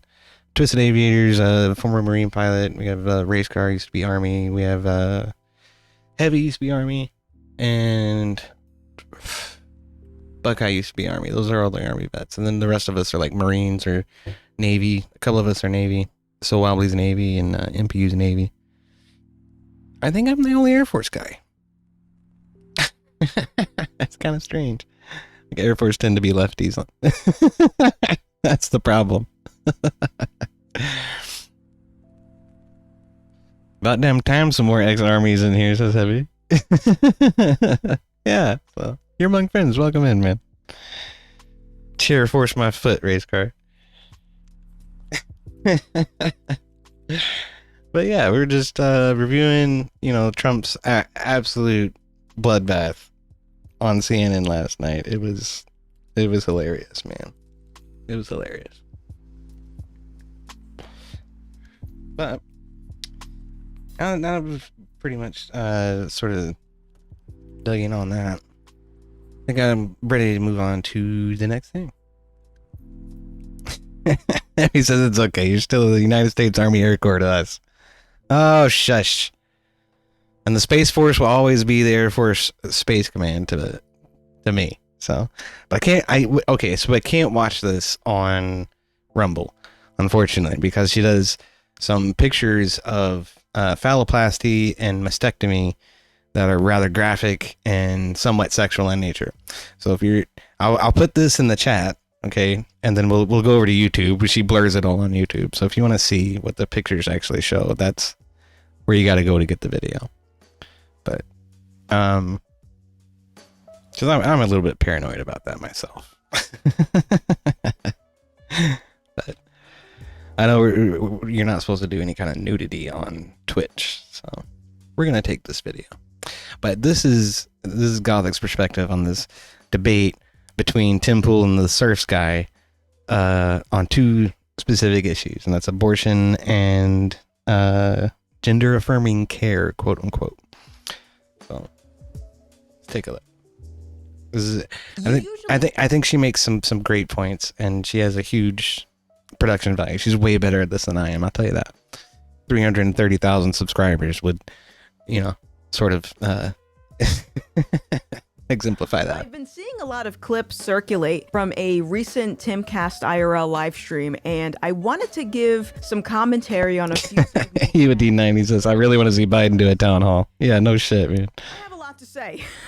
And, before we get into it, I'm not going to react to the entire live stream because it's like over 2 hours long, and I don't got time for that. For those of you that remember, about 2 years ago, I reacted to a small segment of a clip, or it was like an interview from a guy named Yuri Bezmenov. And Yuri was an ex-KGB agent, and he was basically going That's a classic. I'll have to hunt that down and get it in the Discord too. That communists were going to try to achieve in order to take over America. And this was back in like the 1980s, I believe he had this interview. And one portion of that conversation that always sticks out to me is when he gets to the part about demoralization. And what Yuri said in this interview was that once someone has been demoralized, the facts don't matter to them. You can literally take them and bring them to concentration camps and show them where people were slaughtered, and they still wouldn't believe it. The facts don't matter. The truth doesn't matter. They only believe what they've been conditioned to believe, and that's the end of the story. And so there's a lot of demoralization going on in this live stream that I'm going to show you some clips of. But you know what? Let's watch some of these clips so you can see exactly what I'm talking about. So if you were saying that in Colorado, women have the ability at 9 months to have an abortion for any reason, they could just decide that they're Elective, born. Yeah. Okay, I think they should have the right to do that, but the stats show that they're not doing that. But they should have a legal right to do that. Yes, it's their body, it's their choice, of course. So this is what I disagree on. I think if the baby needs to be removed from... By the way, that's false. They are definitely doing that. From the woman, there's no reason to kill it. You know what I mean? Like you could just C-section and then put it up for adoption. But I'm telling you that doesn't happen. But it does. But hold on. Like you might be able to bring up anecdotes, but the stats don't say that. But hold on. Like, why allow it to happen? I just don't understand. Are you arguing? Wait, hold on. Are you arguing you oppose it? And you think it's morally wrong, but you think it should be legal? I think that women should have the right to decide what they do and have bodily autonomy over their own bodies. We're not talking about her body. We're talking about... It is her body. We're talking about at 9 months, even if it's still inside her, it's still her body. Even if it's a viable baby, it's still her body. We're talking about the removal of the baby, yes? The forceful removal of the baby, or... Forceful. So she chooses to have that. The woman says the baby must be removed from my body. Why kill the baby if they're removing it? I don't think they should do that. If they ask me, Lance, should I do this? I would say no, but she should have a right. Yes, of course. It's her body. I don't know about the laws in particular as it regards to Colorado, but in a lot of states, yes, that is something that is happening where babies are literally being killed at 9 months. All right. So it is happening. So, all right, we've already checked off one box where we're showing facts to someone and they don't care. Doesn't matter. But now let's unpack a little bit of what he just said. I love how Tim challenged this guy and asked him, so do you agree with this idea that if a woman doesn't want a baby for whatever reason at 9 months, we can just kill the baby? Is that what you're saying? And he responded with, I don't agree with it, but it's still her right. Do you recognize the slippery slope of that? I don't agree with slavery, but it's your right to own slaves. I don't agree with murdering your neighbor, but again, it's your right to murder your neighbor. Where do you think this guy is getting his objective morality from? Because this is a moral argument. You think it is her right to murder her baby, says who? If it's your standard of morality, then sir, that's just an opinion. And let's take it a step further. It seems that this man doesn't think abortion is the equivalent to murder. Why? Based on whose standards? The science standard? Is that what we're going by? We cannot get our morality from science. We need a moral arbiter to define that morality. The woman is pregnant, the baby is viable and capable of surviving on its own. Sure. And she says before it breaches oxygen, kill it. Do you think that should be allowed? This is again the baby guillotines. This is why I brought that up. But what a weird scenario. This doesn't happen. This is not the real world. But it does. And if the argument... This is a pretty good opportunity to reiterate the thesis for the stream. But Heavy says Yuri in Maltsev is another. Interesting. I'll have to look at that. I don't think I've ever heard of that one. But morally, says Racecar, I believe that would be incredibly wrong for the same reason why we don't make fun of the mentally handicapped. T90 says Colorado does live birth abortion. I just left that shithole state. Yeah, no shit. That's fucked, man. That is fucked. They get into it a little bit about the Born Alive Act and whatnot, but I'll let it go. I really love Gothic's take on a lot of this. I really do. But this goes back into what I was talking about at the beginning of the stream. We're looking at Tim Pool, look at an article about a homeless man who defecated on an LGBT alphabet people flag and wiped his ass with another one. And they're trying to call that a hate crime and process the fullest extent of the law to the worst degree possible because a homeless man had to take a shit.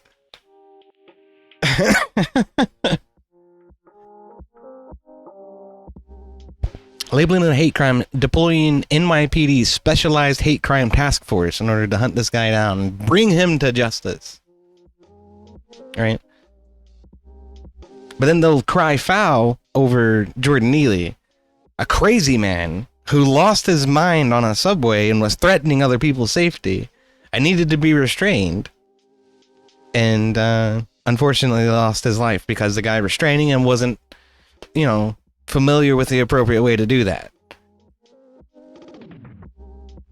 They want to call that white supremacy.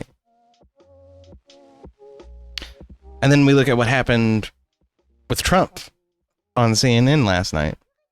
And the reaction to it is complete bloviation and lies and blowing things out of proportion into a particular set of conclusions that helps to build the narrative that they want to project. Right? And ultimately, it's all about emotion. It's all about an appeal to emotion in order to get Democrats in power to tell you that they're the moral arbiters and the ones that are doing the right thing and the ones who know what the right thing is. But what Gothix is about to do is to take this whole ideology as it's personified in this guy from the Serfs and spin it on its head and show us how this is evil incarnate, is really what it is. And when it's precipitated into instances like the one we started with, where the homeless guy is simply trying to take a shit and they want to prosecute him as a hate crime, somebody as bad as David Duke, you know? So they're saying that this guy taking a shit and wiping his ass is as bad as somebody hunting down and killing gay people for the sake of the fact that they're ridding the world of gay people. That's the framing of where the left is at. You either fall in line or we are gonna bury you under the fucking jail. That's where we're at. And that's fundamentally fucking evil. It's fundamentally evil. And it's personified in these two issues quite precipitously, where we're talking about abortion, which is, I love the way she describes it, as human sacrifice, child sacrifice. It truly is. It's worse than murder, for crying out loud. Someone who couldn't possibly speak for themselves or defend themselves, and you're just going to end their life because it's inconvenient to you. Gender affirming care, where you're encouraging young people to mutilate their bodies. It's disgusting. Is that doesn't happen enough for you to care. That's fine. You're allowed to believe that. Sure. Right there. Exactly. I hate when people bring up this. That's an anecdote. That's anecdotal evidence, you know? And I love how Tim called this out. If it's not happening enough to the point where you actually give a crap about this situation, then just say that. But if it happens once is enough. It's so crazy to me because people will go and protest and burn buildings down for something that happened one time as opposed to millions upon millions of babies that are aborted. And it's like, oh, that's anecdotal. What? I don't understand is it seems like your position is a rather shocked position where you recognize there is something inherently wrong with taking the life of a baby that could survive on its own, but you're also taking the tribal position of women should be allowed to do it anyway. No. If you were to ask me, Tim, hey, Lance, do you think it's a good idea if this woman who's 9 months pregnant, suddenly she got bored with the pregnancy, she doesn't want to have it anymore, but the baby's viable? Do you think that's a good thing to do? I would be like, no, of course not. Then why should it be allowed? Because it's still her right. It's still her body. But that doesn't make any sense. My goodness. He's already saying, I don't think this is right, but still, I think it's their right to do so. Who are you trying to please here? It seems like you're trying to please someone. Either you think it's right or you think it's wrong. Autonomy doesn't stop at my morality. Tim, it's not my choice. Right? It's not my... Yes. Oh, man. What's up, Montreal player? It's good to see you, man. I haven't seen you around in fucking forever, dude. How have you been? I've still got that Hulkus Dickus account, dude. I tried trolling II with it, but they figured me out real quick. Yeah, long time no see, man. How are you doing, Monty? It's good to see you. Abrams says took 9 months to make that choice. What the fuck? Yeah, no shit, man. That's her choice, not mine. Why kill the baby? Ask her. Ask her. Okay, so my point is simply this. You don't need to be shocked by it. You're allowed to have that moral position. I think most people in America would prescribe that to be, would ascribe evil to that. Okay, That's all right. You can ascribe evil to whatever you want. That's up to you. That's your choice. The idea that you would say... Did you hear what he just said? So, I don't know Tim's... Well, let's hear it again. Let's make sure. Do that. Okay, That's all right. You can ascribe evil to whatever you want. That's up to you. Would ascribe evil. Hold on. To that. Okay, That's all right. You can ascribe evil to whatever you want. That's up. You can ascribe evil to whatever you want. To you. That's your choice. That's up to you. That's your choice. That's what he said. Did you hear what he just said? So I don't know Tim's I don't know how he feels towards God. I don't know if he's thought about it, if he's agnostic. I don't know his position on that. But listen to what he just said. He said a lot of people would prescribe your point as being evil. And then this guy said, you can say anything is evil. Let me go back. Let me just make sure that's what he actually said, because this is a part of the problem. So let me go back. Would prescribe that to be would ascribe evil to that. Sure, that's the your, idea. you can ascribe evil to whatever you want. That's up to you. That's your choice. So this guy says that you can call anything evil, which means if we're using the same logic, you can call anything good.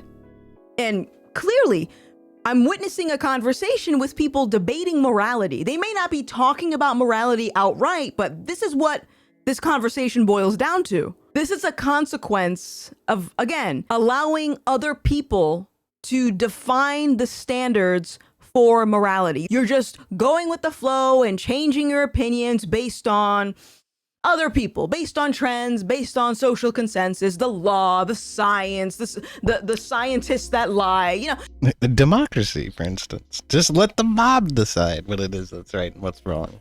Yeah. The morality is just, it's debatable. No, either it's right or it's wrong. Woe to those who call evil good and call good evil, who put darkness for light and light for darkness, who put bitter for sweet and sweet for bitter. Your morality is backwards because you're not anchored by anything. You can give the baby up for adoption. You can drop the baby off on the doorstep of a post office. I agree with you. I'm not disputing So why that. legalize? Even if it's one, why legalize? You see, this is the craziest thing. Because her autonomy should not be cut off based on your morality, because you don't think that idea is good. Her autonomy should not be cut off based on your morality. Did you get that?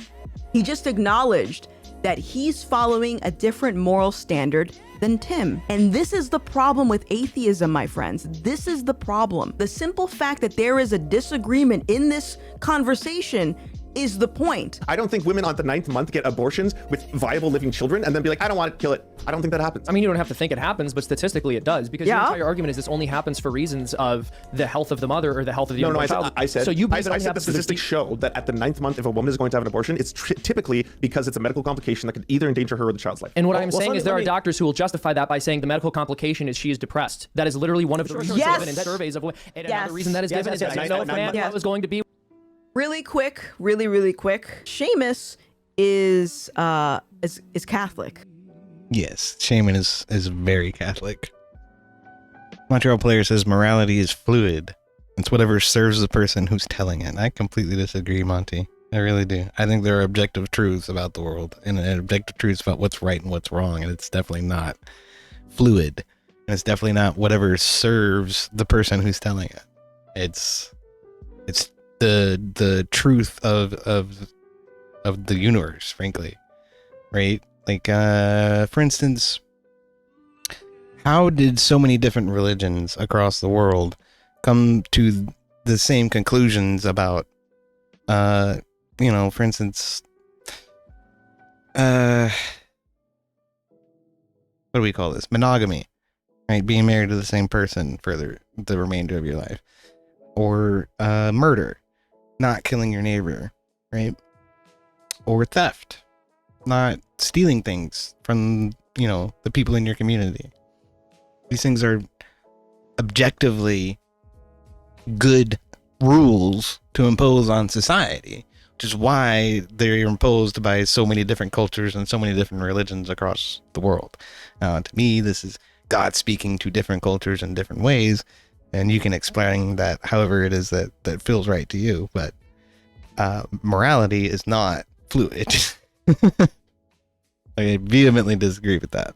His stance on abortion is a lot more clear than a lot of these other people speaking. Conservatives are pro-life outright. Seamus would argue abortion in any capacity should be banned entirely. Yep. I'm in the Well, I reckon I'd probably be a lot more comfortable with suicide too, Monty, if I lived in feudal Japan.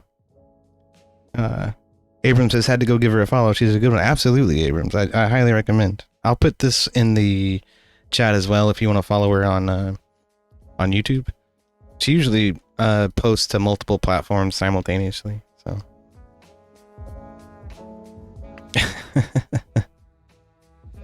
traditional Democrat position. So, like I said earlier, Seamus, who believes in God, is anchored by the morality established by God. I think you're missing my point, Monty. There are moral truths, and there are objective moral goods and objective moral bad. That's all I'm trying to say. And those are independent of the society, regardless of which society you're talking about, including feudal Japan. People didn't just kill people constantly in feudal Japan. It was a matter of honor and whatnot. They had a rule system defining when it was appropriate. It wasn't just willy-nilly kill everybody all the time. Whereas Tim, who doesn't believe in God, at least to my knowledge, seems to think that abortion, it depends when it is in rare circumstances.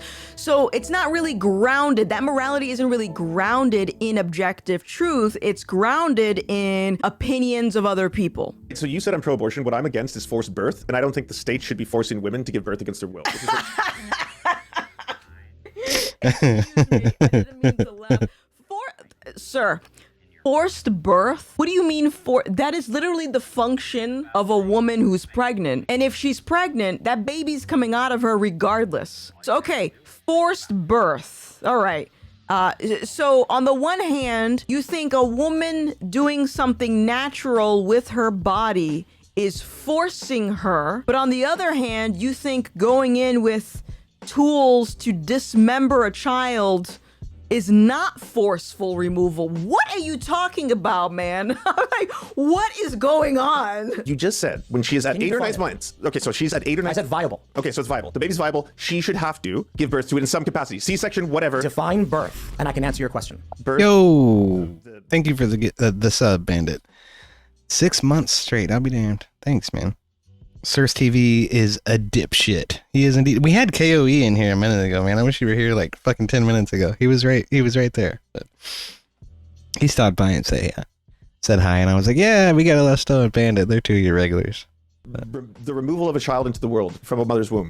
So how do they do that? The woman pushes the baby out. So then what would you call an abortion at 8 months? Is the woman pushing the baby out? No, it's most likely a medical procedure done by a doctor. And what is that medical procedure? An abortion. But what is that? He doesn't know. He doesn't know. There's a reason. There's a reason for that.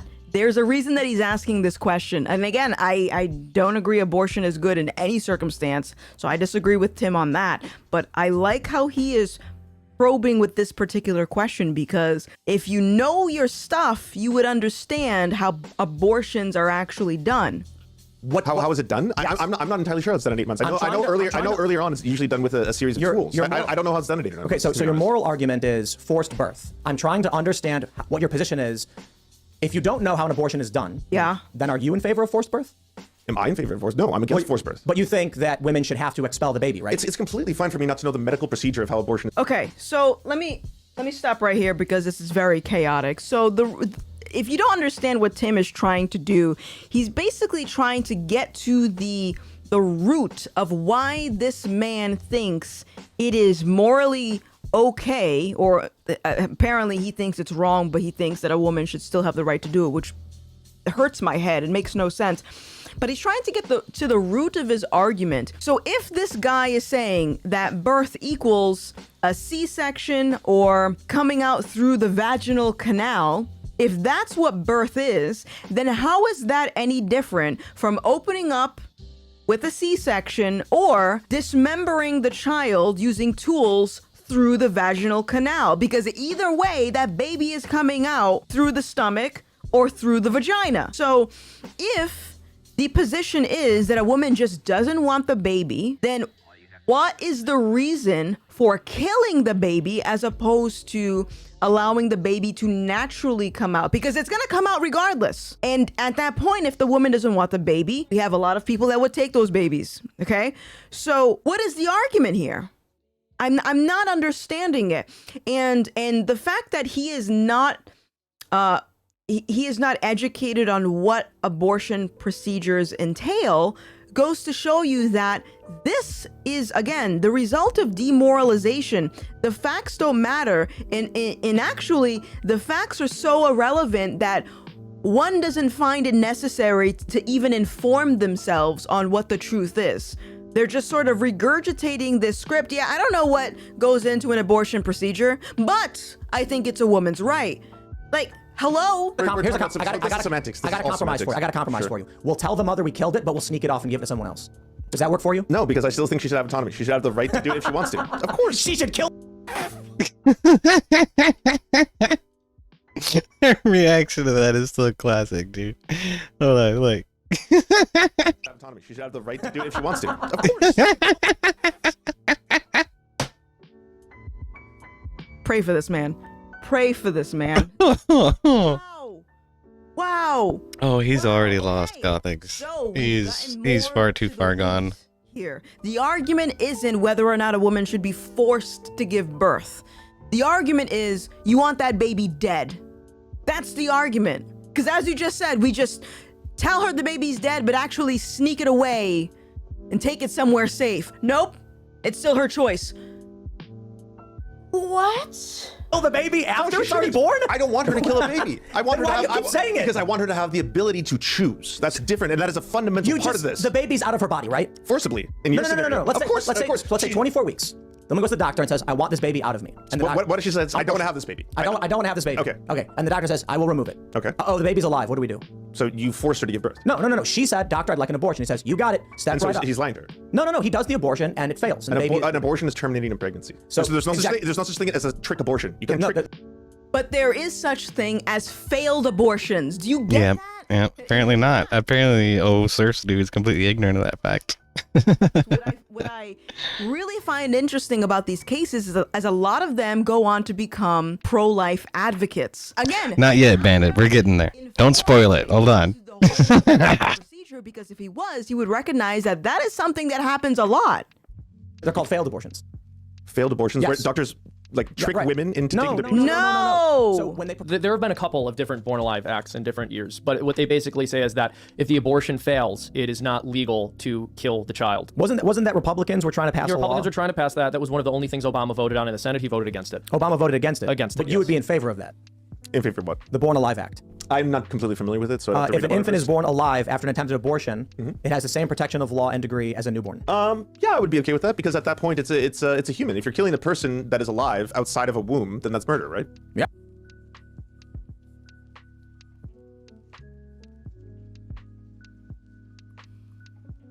Okay, so per this man's logic, if at 9 months a woman wanted to abort her baby and the abortion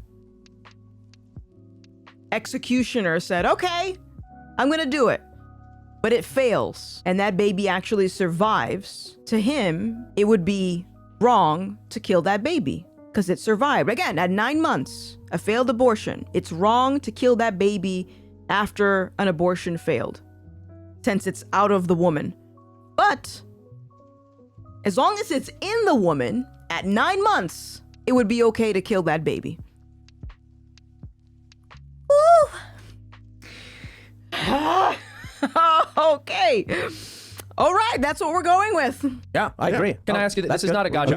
Okay. Monty says it's not so much that I want the baby dead, as that I want to live and not slowly die inside under the burden of a dependent child. Okay, you know what? Fair enough. Then let's put the child up for adoption. That's ultimately what Tim is saying. If that's what the problem is, then let's put the child up for adoption.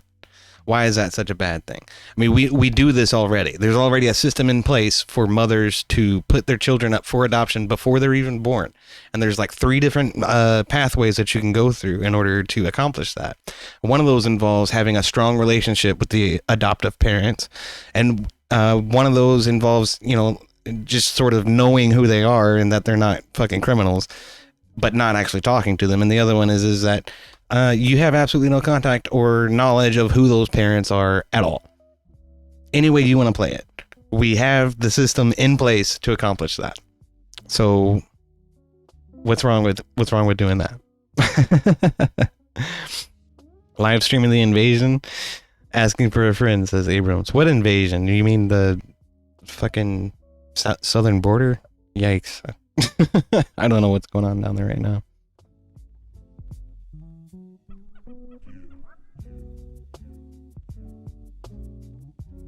Oh, it ends in 1.5 hours.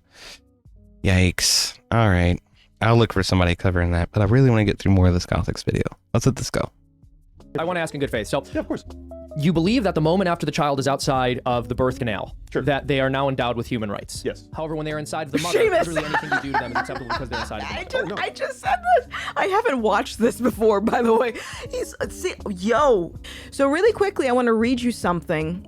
So this is 2 Corinthians chapter 10, verse 5, and it reads, "We destroy arguments and every lofty opinion raised against the knowledge of God and take every thought captive to obey Christ." So humor me for a little bit in case you don't believe in God, but this sort of ties into my point of why Seamus and I are in alignment on most of these issues. And it's because God is truth, and God commands us to obey him as opposed to obeying people. So if he says that murder is wrong, then we are to obey him and not subscribe to the belief that killing a baby at 9 months is okay or it's healthcare. Forget what the world says. Christ is our number one priority. Oh, I don't think anything's acceptable, but I think the mother should still have the choice, ultimate authority over what happens to her body. But there's a child inside of her body. What about meth? Like, should she be allowed to do meth? Yeah. I think if someone is doing meth while they're pregnant, that it is completely acceptable for something like, I don't know what the name of the services in the United States. Child services? I guess CCFS would be... Oh, it's her body, though. Yeah, it's her body. If she wants to do meth, what's the big deal? The big deal is that she's intentionally trying to kill a child.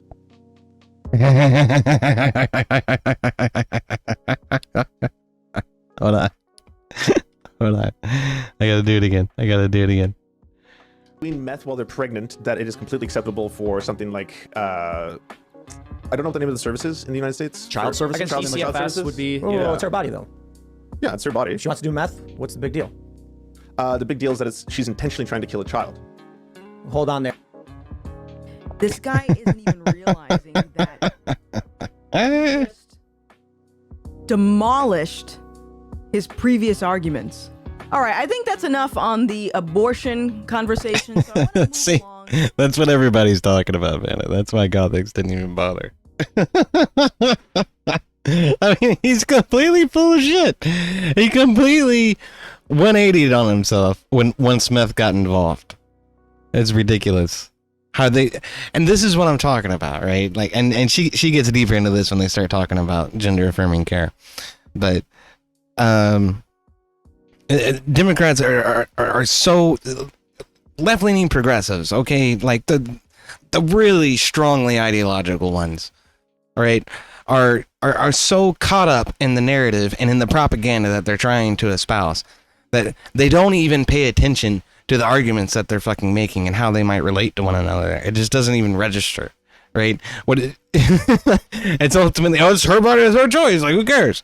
Oh, meth? No, we need CPS to get in there and do something about that for sure, because she's intentionally killing a child.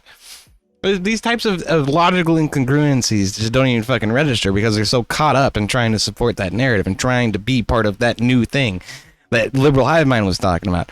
Just the NPC fucking mentality. I support the thing. Yes.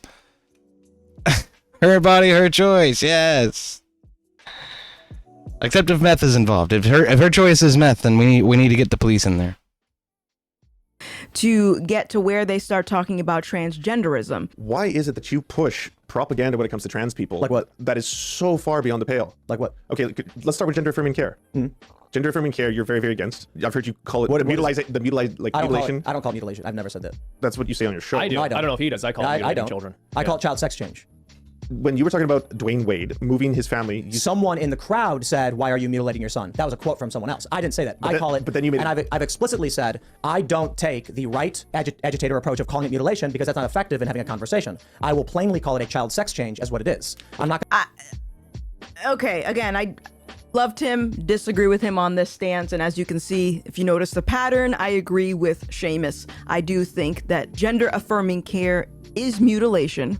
I think that you are mutilating healthy men and women, boys and girls, and doing something to their body that wasn't necessary in the first place. I think using precise language is better than playing around with terminology that essentially is you're only doing it to appease the feelings of people who have already concluded that it is morally okay to affirm someone who believes that they're the opposite sex. Like that there's something wrong with that position as it is. I say the same thing when it comes to abortion.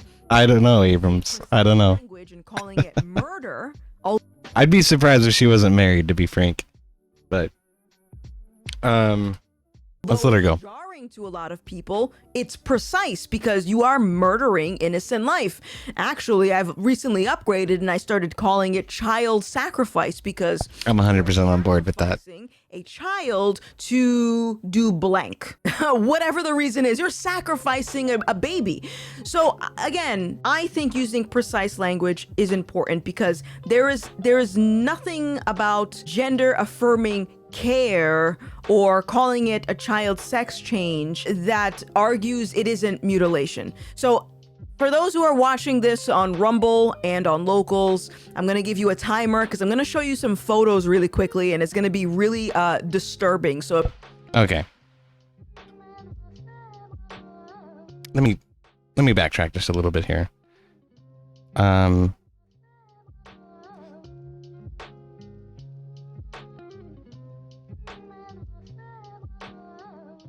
Terminology. Yeah. Letting your son. That was a quote from someone else. I didn't say that. I call it. But then you made. And I've explicitly said I don't take the right agitator approach of calling it mutilation because that's not effective in having a conversation. I will plainly call it a child sex change as what it is. I'm not.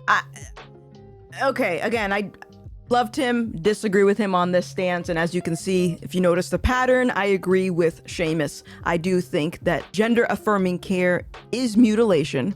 I think that you are mutilating healthy men and women, boys and girls, and doing something to their body. I had a thought. I can't remember what it was. I'm trying to jar it.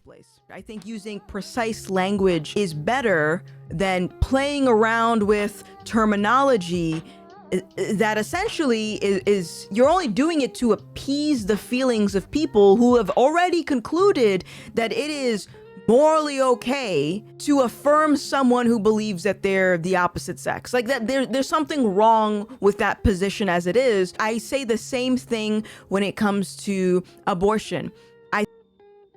Okay. It's so it's like the way that I look at it, okay? And I realize that this doesn't necessarily sit well with everybody. And I'm not, I don't think the reason you guys support me is because I pander to the audience. I tend to be assertive about a lot of things. But the thing is, and it's just hard to get people who are super progressive or people who are transgender to sort of hear this argument because they just want to close their ears off and go la la la la la la la la la. But it's sort of like telling a schizophrenic person that the voices in their head are real, right? Or that a person who's delusional, that their delusion is reality in order to not upset them. You know what I mean? I mean, that's literally what it feels like to me. That's how it appears to me. Is that we're taking a person who is experiencing gender dysphoria, and rather than attempting to treat the dysphoria and help them to accept the reality of the world that they live in, we're saying, no, it's okay, identify as whatever you want. We can cut your pecker off and turn you into a woman if that's how you feel, sure. You go, girl. You know?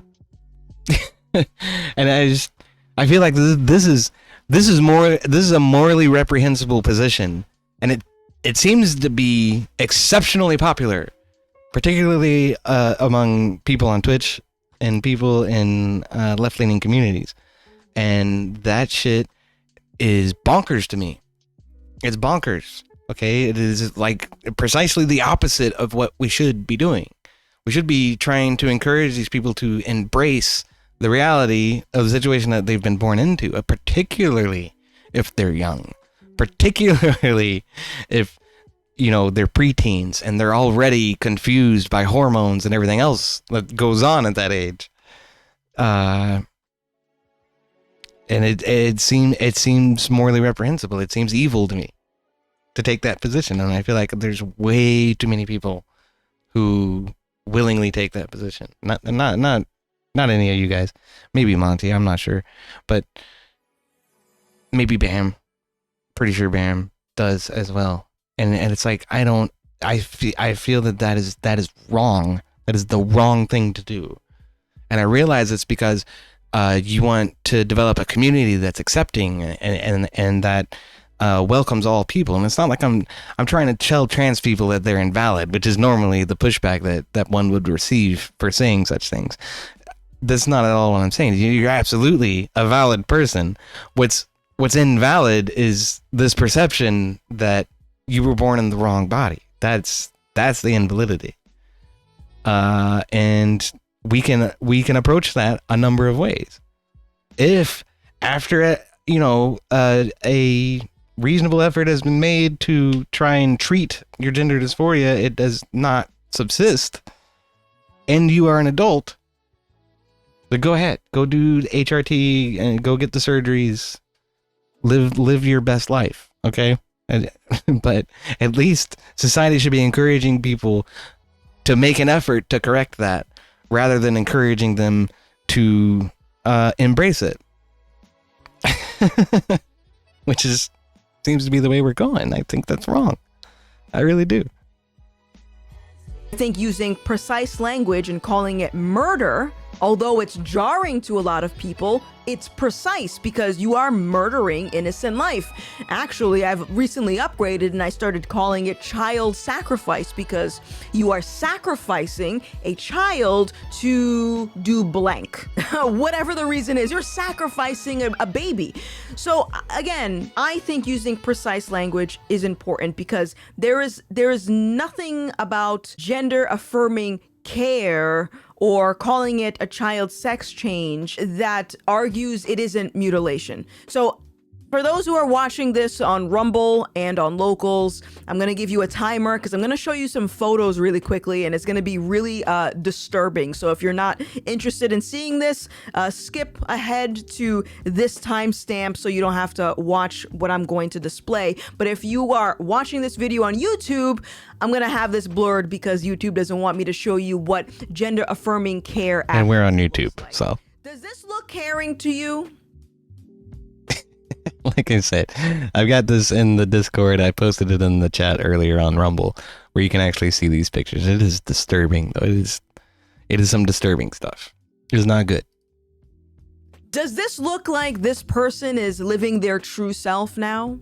This photo right here, I found this one very interesting because you can see all these cut marks on this person's body, and you usually find these scars among people who cut themselves when they have suicidal ideation. So we're not addressing the mental or spiritual depravity and instead concluding that if you give them gender affirming care, now all of their problems are gonna go away. A grown adult can do whatever they want, but I am of the position that I don't think this type of surgery or this procedure should have been legalized for anyone in the first place. There are some things in this world that we ought to not do, and one of the Okay.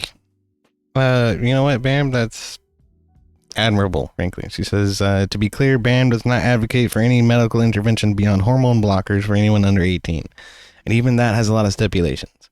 You can disagree with that all you want, but I don't want to be lumped in with people advocating for HRT for a 13-year-old.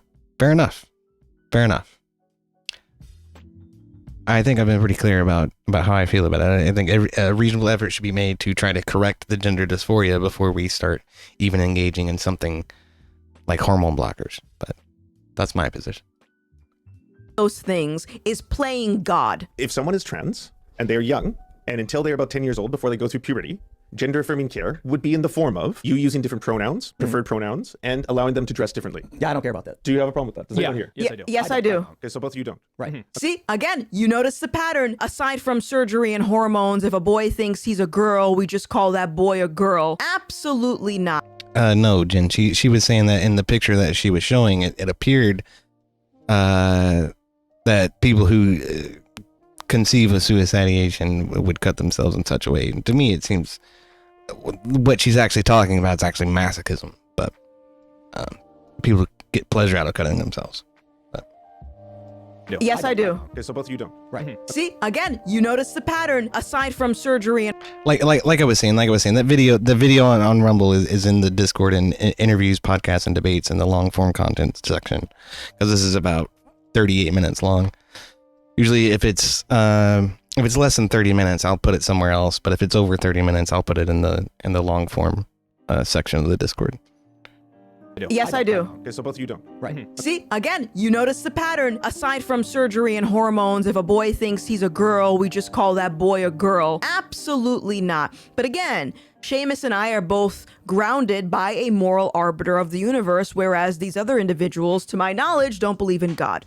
So they're basing their moral standards on opinion. There's no growth in affirming a lie and affirming a delusion just for the sake of saving someone's feelings. You can get your gender changed on your license. If a man commits a crime but says female on his license, where do you think he's gonna go? He's gonna go into a woman's prison. How did we get there? It started with this narrative that we have to affirm the lie that you can just switch your gender, all because you don't want to hurt someone's feelings. You can't compromise on something that's against God.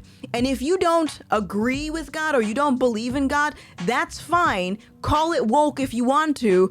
In any case, there is no compromising with woke. You either have women's rights or you don't. Studies show 10 follow-up studies found resistance of 61 to 98%. Yeah.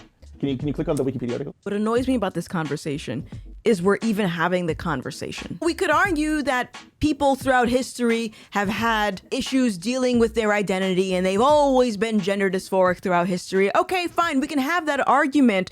Were we injecting people with hormones and puberty blockers 500 years ago? Were we doing that? No. So what was actually the alternative? The alternative was learning to accept yourself. There was no compromise with it. There are some things that we ought to not do.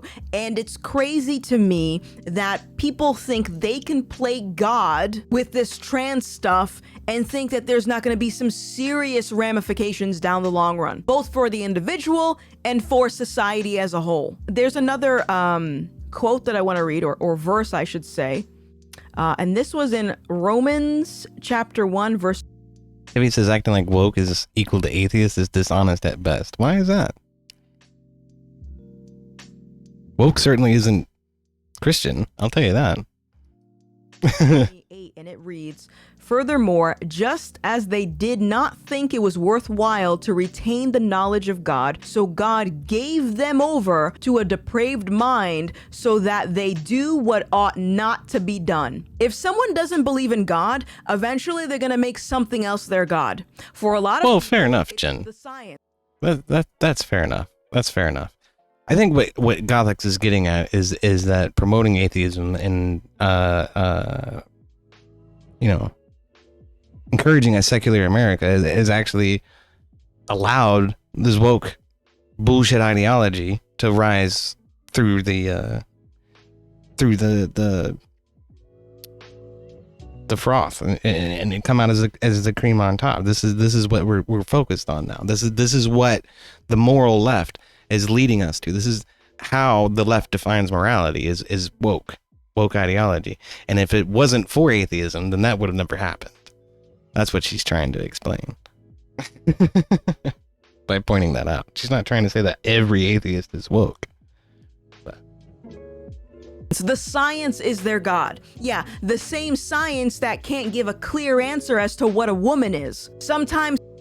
Well, bam, I would say that those Christians are not very good Christians. People think they can be their own God. If I just take these hormones and I do this surgery, I can become my true self. It's sad, man. It's so sad that we're even having this conversation. You only go on puberty blockers for a short amount of time before you can be put onto HRT. They do not want to keep them on puberty blockers, and that way you avoid a lot of the potential negative side effects. We had Helena Kirchner on the show, who walked into a Planned Parenthood and within minutes was given the maximum dose of testosterone. Anecdote. Absolutely. Lived experience. So yo. Anecdote. One time is enough. One time is enough. And that's not an anecdote, by the way.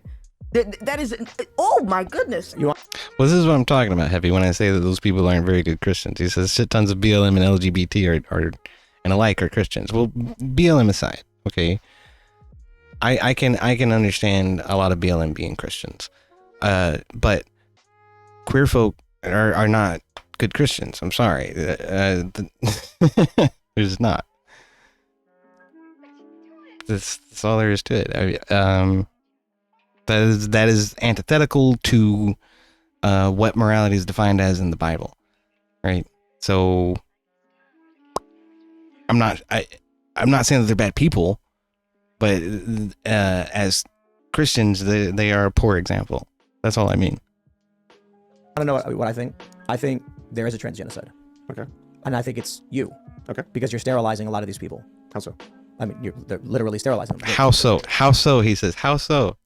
How many trans people can actually get pregnant? How many trans people can have kids? How so? You fucking moron. Remove the gonads, hysterectomies, and puberty and cross-sex hormones and puberty blockers have a high rate of sterilization. I mean, first of all, removal of... Yeah.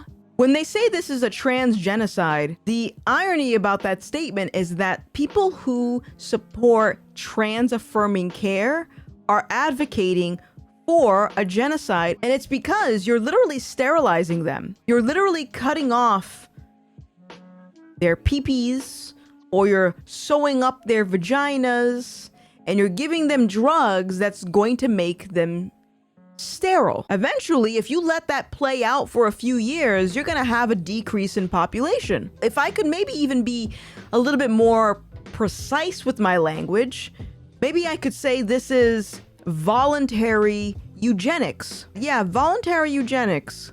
The gonads in the uterus is an absolute sterilization, and then puberty blockers have a very high rate, and cross-sex hormones have an extremely high rate of sterilizing the individual.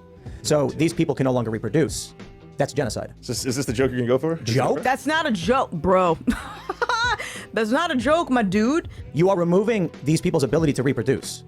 And if they're at a young age and they haven't had the ability, like for instance, Jazz Jennings can never have kids. And when I say this person will never have this ability, you go, how weird is that? It's weird for you to fixate on a stranger's genital pleasure. That's strange. That's so bizarre. Well, it's not. No. Stop. Again, deflecting. It has nothing to do about fixating on one particular person's sexual pleasure. It's the simple fact that their body isn't functioning in the way that it's supposed to function. And this is a result of trans-affirming care. But he's deflecting. I don't want to talk about this. This is weird. This is gross. Public about it. But see, That's another thing that I fucking hate. I love that she opened with Yuri Bezmenov talking about demoralizing and changing language and whatnot. And this is how the KGB is going to infiltrate the United States, and how communism is going to infiltrate the United States. And by God, I think Yuri Bezmenov was fucking right. That's why I that's why we have the command, right? But gender affirming care, and a few times in this video from Gothics, and quite a few more, I'm pretty sure, and in the interview with Tim Pool, the Surfs guy says, I want people to have access to health care, referring to abortion and gender affirming care as health care. So it's they want to wrap these concepts up into nice little presents that feel good. You know what I mean? This is healthcare. It's healthcare, guys. I mean, come on. You're gonna deny somebody healthcare? Really? Really? Would you deny me healthcare? Well, no. It's not healthcare. Okay? This is you're placating someone's mental illness and encouraging them to mutilate their own body, either through hormone therapy or surgeries, and that's not healthcare. This is bad. This is not a good thing. It's not good for them.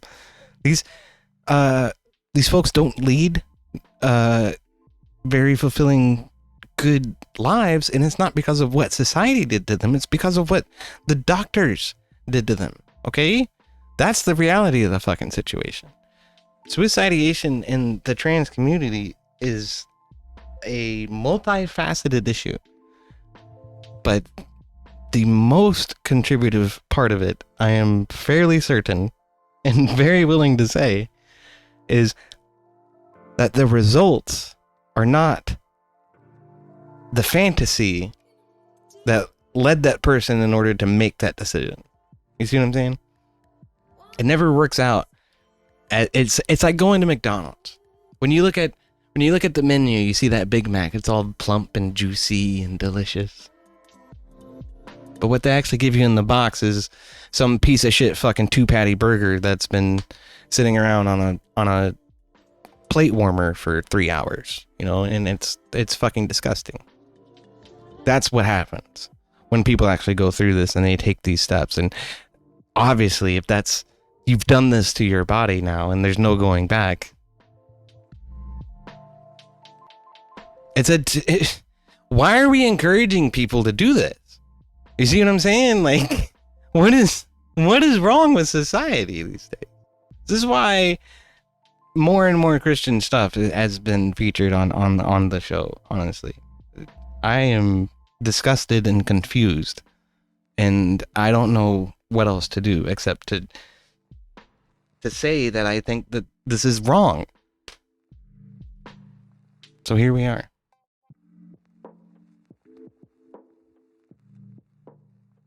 I don't want to talk about this. This is weird. This is gross. Public about it. But see, you're not making an argument right now. Right. I'm not. I'm saying it's weird. You're appealing to. He's appealing to emotion. He's appealing to emotion instead of sticking to the facts. So you're trying to make an appeal to emotion and an appeal to shame. I'm just giving you my genuine thought when you say something like that. Like, well, that was a really fucking pathetic attempt at trying to make an argument. Why should we talk about that? Why should we discuss whether or not she has genital feeling? That's not important. It's not. It's not in my business. You're ready to pull out data and research and debunk every single claim that people on the show are making, and that's your business then. But when we're talking about these sexual functions and feeling pleasure being intimate with someone, and how a lot of people who get these procedures done don't feel that, now you don't want to talk about it.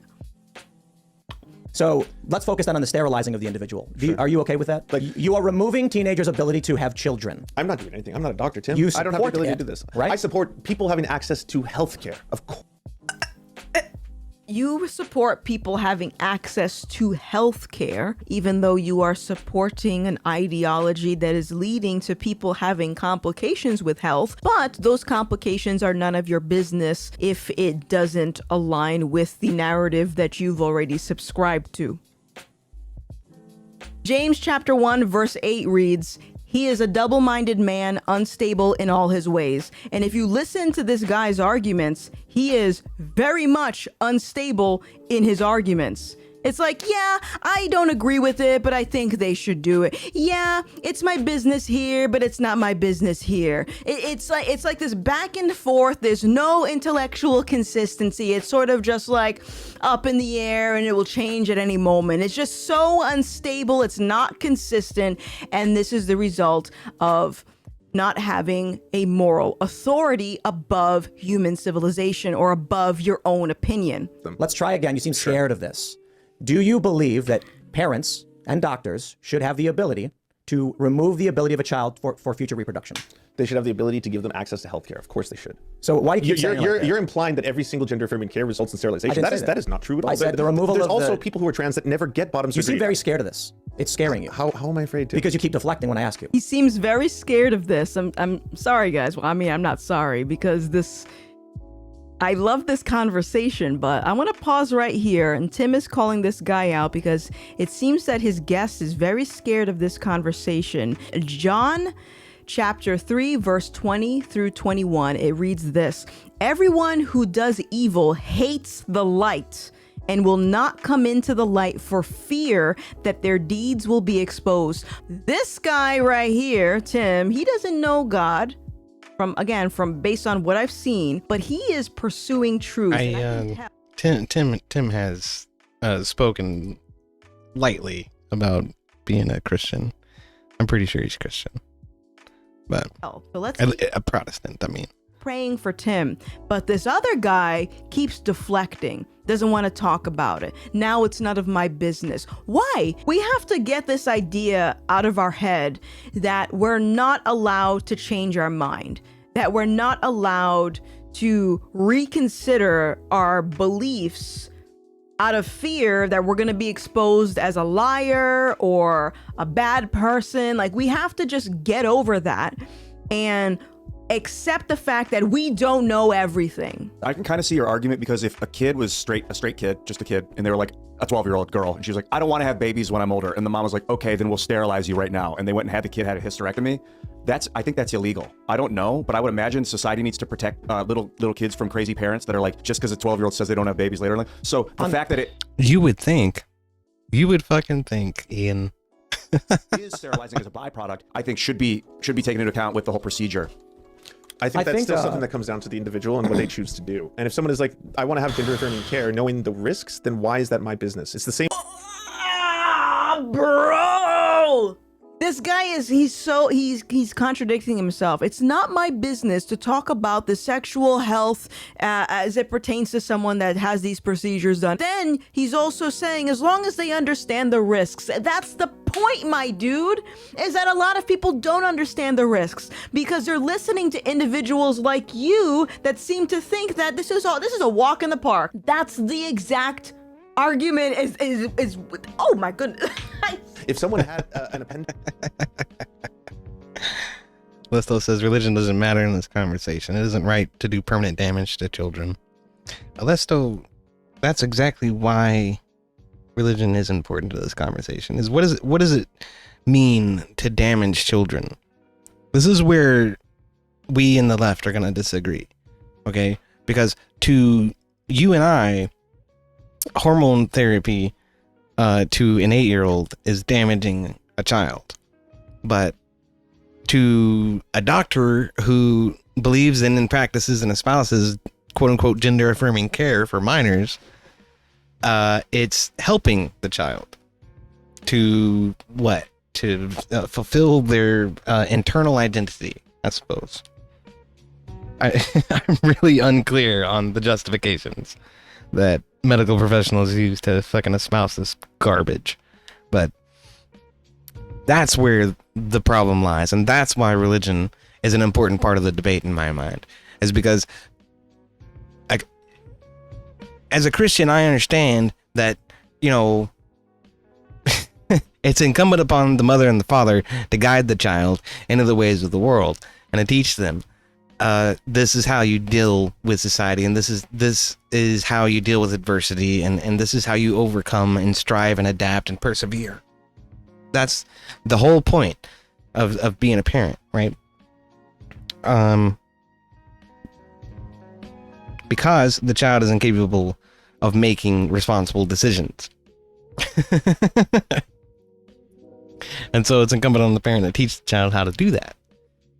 Where the leftist, progressive, extremist perspective is that if a child wants to have their willy cut off, then we need to start pumping them full of drugs and getting them ready to have their willy cut off. This is just access to care. This is health care. See what I mean? Like there are fundamental differences on how we define things at this point. Like we can't even have a conversation anymore because their sense of morality is defined by the narrative, frankly. It's defined by whatever makes people feel good. And that's a huge misstep. A huge one. Inflamed, and they had to have their appendix out. There are potential complications that come from that, but I'm not going to prevent them from having healthcare and saying that you can't have a right to get your appendix out, because every major medical association in the United States agrees that that is the best way to treat appendicitis. And in this case, when we're talking about trans people, every single medical association in the United States agrees on gender-affirming care. Then you know what every single one. Did it ever occur to you, sir, that these people are lying? Did it ever cross your mind that even though they claim to agree with gender-affirming care, did it ever occur to you that they're lying? Did it occur to you that perhaps they're afraid? They don't want to lose their license. They don't want to be called a transphobe or a bigot. Did it ever occur to you that maybe These people are just the blind following the blind because everyone else seems to be affirming it. It always baffles me that these people think that if they just simply say, oh, so-and-so agrees with it, who cares? So-and-so is a coward. So-and-so is lying. If you take an adult human, female or male, and remove their genitals by force, they will be very, very upset, extremely upset. In fact, it's a form of torture in a lot of countries. It's meant to terrify. If you took away their ability to feel sexual satisfaction, it's a form of torture. In fact, female circumcision is horrifying to the world. And it actually was huge controversies up in Dearborn, Michigan, because what it would do is it would result in women who are as adults could not feel anything and they were effectively used as like objects for their husbands. So in making an academic argument, we would say Jazz Jennings does not understand, and that's fine if Jazz is happy, that's great. The argument into the greater is Jazz will never have kids. Fact statement. I think it's wrong to take away that from someone who doesn't understand what it is. What if they don't want kids? They will decide. Did you listen to anything that he just said? Kids are literally picking their boogers, okay? They're picking their boogers, they're flicking it on their classmates. They think they're Superman one day. They think they're, it's like they're playing pretend, and they're also seeking acceptance from their peers because we see this crap paraded around as something that's to be celebrated. I mean, we have a whole year of people celebrating Pride and LGBTQIA plus minus 224. So what child wouldn't see that celebration and not think, I want that too? It's not penile inversion vaginoplasty. I don't know what it's called because Jazz didn't have a penis. What's the purpose of making the hole, the space? What's the purpose of that? The operation is because it gives them, it affirms their gender through the process of having a similar genitalia to a cis woman. So what's the purpose of it? I just explained that. So the purpose of it is just feeling, just emotion? No, the purpose of it is part of affirming who they are through a surgery that makes them look and feel more like a version of a woman that they want to be. You don't have to. There's not a template. That's not the only version a woman can be. There's other versions of how a woman can be and look, but that's the version that she wanted. So it's like a car. You can just go to the car lot and just pick one out, get some aftermarket stuff, get all the bells and whistles. What type of upgrades do you want? But Tim, if someone wants to and it makes them feel better and improves their quality of life, then why do we have to get in the way of that? Okay. Happiness is a vapor. It comes and it goes. You can't sustain it. It's just here one moment and it's gone the next. Which is why there are a lot of people who have detransitioned. A lot of people that subscribe to this gender affirmation, this gender transing care, whatever you want to call it. A lot of people have backtracked and said, nope, I want to undo this process. I made a mistake.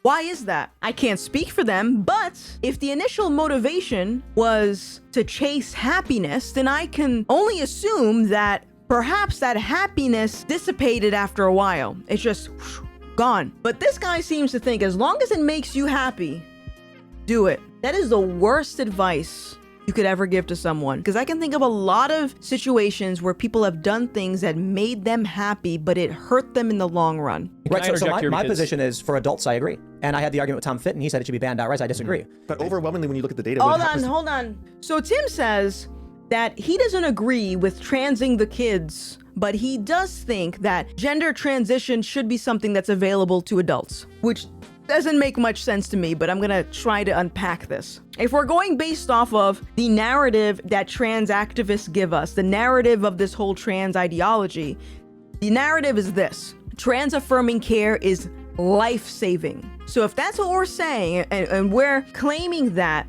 without access to this health care, a lot of people are going to die, then you're now making a human right argument. So why wouldn't human rights, per this logic, be given to kids? If you make something like this true for adults, then logically, you have to apply it to children. There is no compromise when it comes to evil. As I said, I wasn't going to react to the entire thing. There's probably a lot more in there that I could comment on, but I'll just leave it here. Okay. Let's hear your conclusion first. Hold on. Have to understand that the battle that we're facing right now isn't a battle of left versus right. It's a battle of good versus evil. We're not battling against flesh and blood, okay? And a lot of people fail to recognize that. So my question to you guys, since a lot of people seem to be very irritated at the fact that I bring up God and I talk about objective morality and things of that nature, I want to know, how do you intend on resolving all of the depravity we see in the world? Like, if we're dealing with someone who has been so demoralized to the point that facts and truth doesn't matter anymore, how do you intend on fixing that? A culture war? I mean, 2 years ago, I used to think that, yeah, we can fix all of this mess with a culture war. Wishful thinking. You can't fix it with a culture war. You can't fix it with legislation. You can't fix it with the red pill. We're dealing with something that is much bigger than politics. We're dealing with people who call evil good and good evil. So, how do you fix that? But that's gonna be it for this video. I hope you guys enjoyed it. If you did, give it a like and hit that subscribe button. And don't forget to find the uncensored version of this video on Locals and Rumble, because YouTube doesn't want you to see what trans-affirming care actually looks like. Like I say, I got that in the long form content section of the Discord. Bam says, to be honest, centering the conversation around religion when you're talking to people who are a-religious can effectively delegitimize your entire argument as far as they're concerned. So you lose the ability to make a convincing argument before you've had the chance. I understand the perils, Bam. I do. But the point of that I'm trying to make is that Mr. Surfsman's morals come from himself and his party, right? And they haven't had the... They don't come from a higher source. So there's no objectivity to it. It's simply your perspective. What is it that you think is evil? What is it that you think is good? This is what defines morals on the left and to the progressive activist class, is your own personal interpretation of it. Well, the right doesn't think that way. There is inherently good things and there is inherently bad things. Tell me I'm wrong. My contention is that these concepts come from God, not from man. That's all I'm trying to say. And that the atheist left activist class, having abandoned God, right, perpetuate this woke garbage and this ideal that gender affirming care for an 8-year-old is a good thing. It's disgusting to me. I think if they had God, they wouldn't think that way. Tell me I'm wrong. Jen says, even if your morals come from a higher source, that's objectivity for you and not others, says Jen. Do you disagree with me? I don't think you do. So how is it that we find ourselves morally aligned on the issue of gender affirming care for children or abortion, and yet that's moral objectivity for me personally? I don't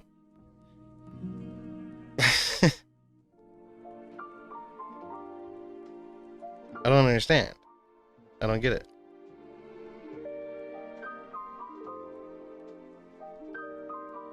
Evie says, like the sterilization and conversions of savages. What do you mean? Bannon says, perhaps once the individual child that has that done to them has grown and realized what was done to them, they will seek out those that tried to call out that evil and join the fight to stop what happened.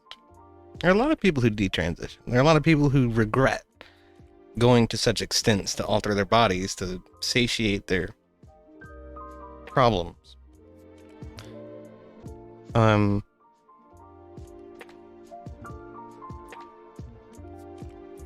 I think that there is an objective morality. I think that comes from God. The fact that we find ourselves in alignment about these issues on a moral stance is proof of that to me. Proof that at least morals are objective. These morals that align us, right?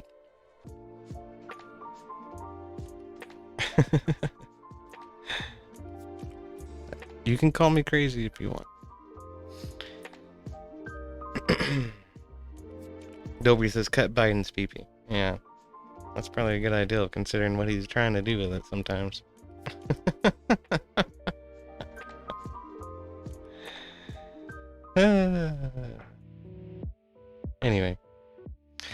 gonna call it there, you guys.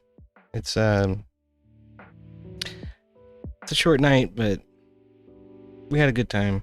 We had a freaking level 5 hype train tonight. You guys are amazing. Thank you. I really appreciate it.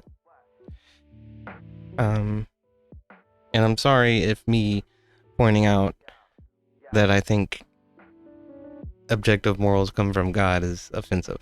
Okay. But I think it's important to do this. I think that this is an exercise more of us need to engage in. Because we talk about the culture war and how is it that we're going to fix this? You know what I mean? How do we stop fatherless homes? How do we try to prevent people from willingly and enticingly being engaged in criminal lifestyles, right? How do we how do we express that drag queen story hour for kids is wrong?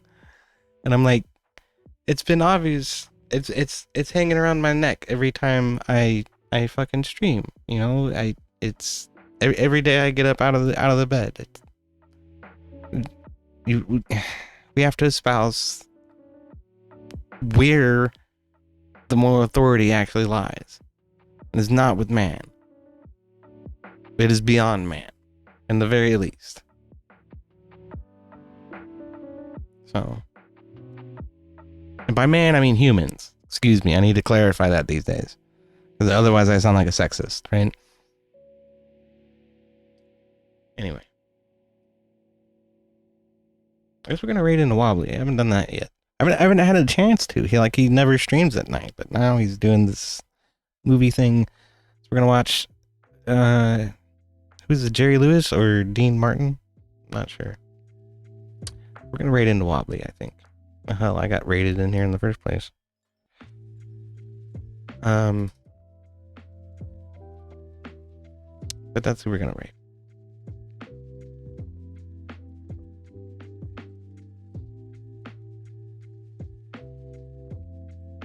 Bam says, I think objective morality comes from thousands of years of regulating personal behaviors in order to maintain order within a group for the purpose of safety and survival.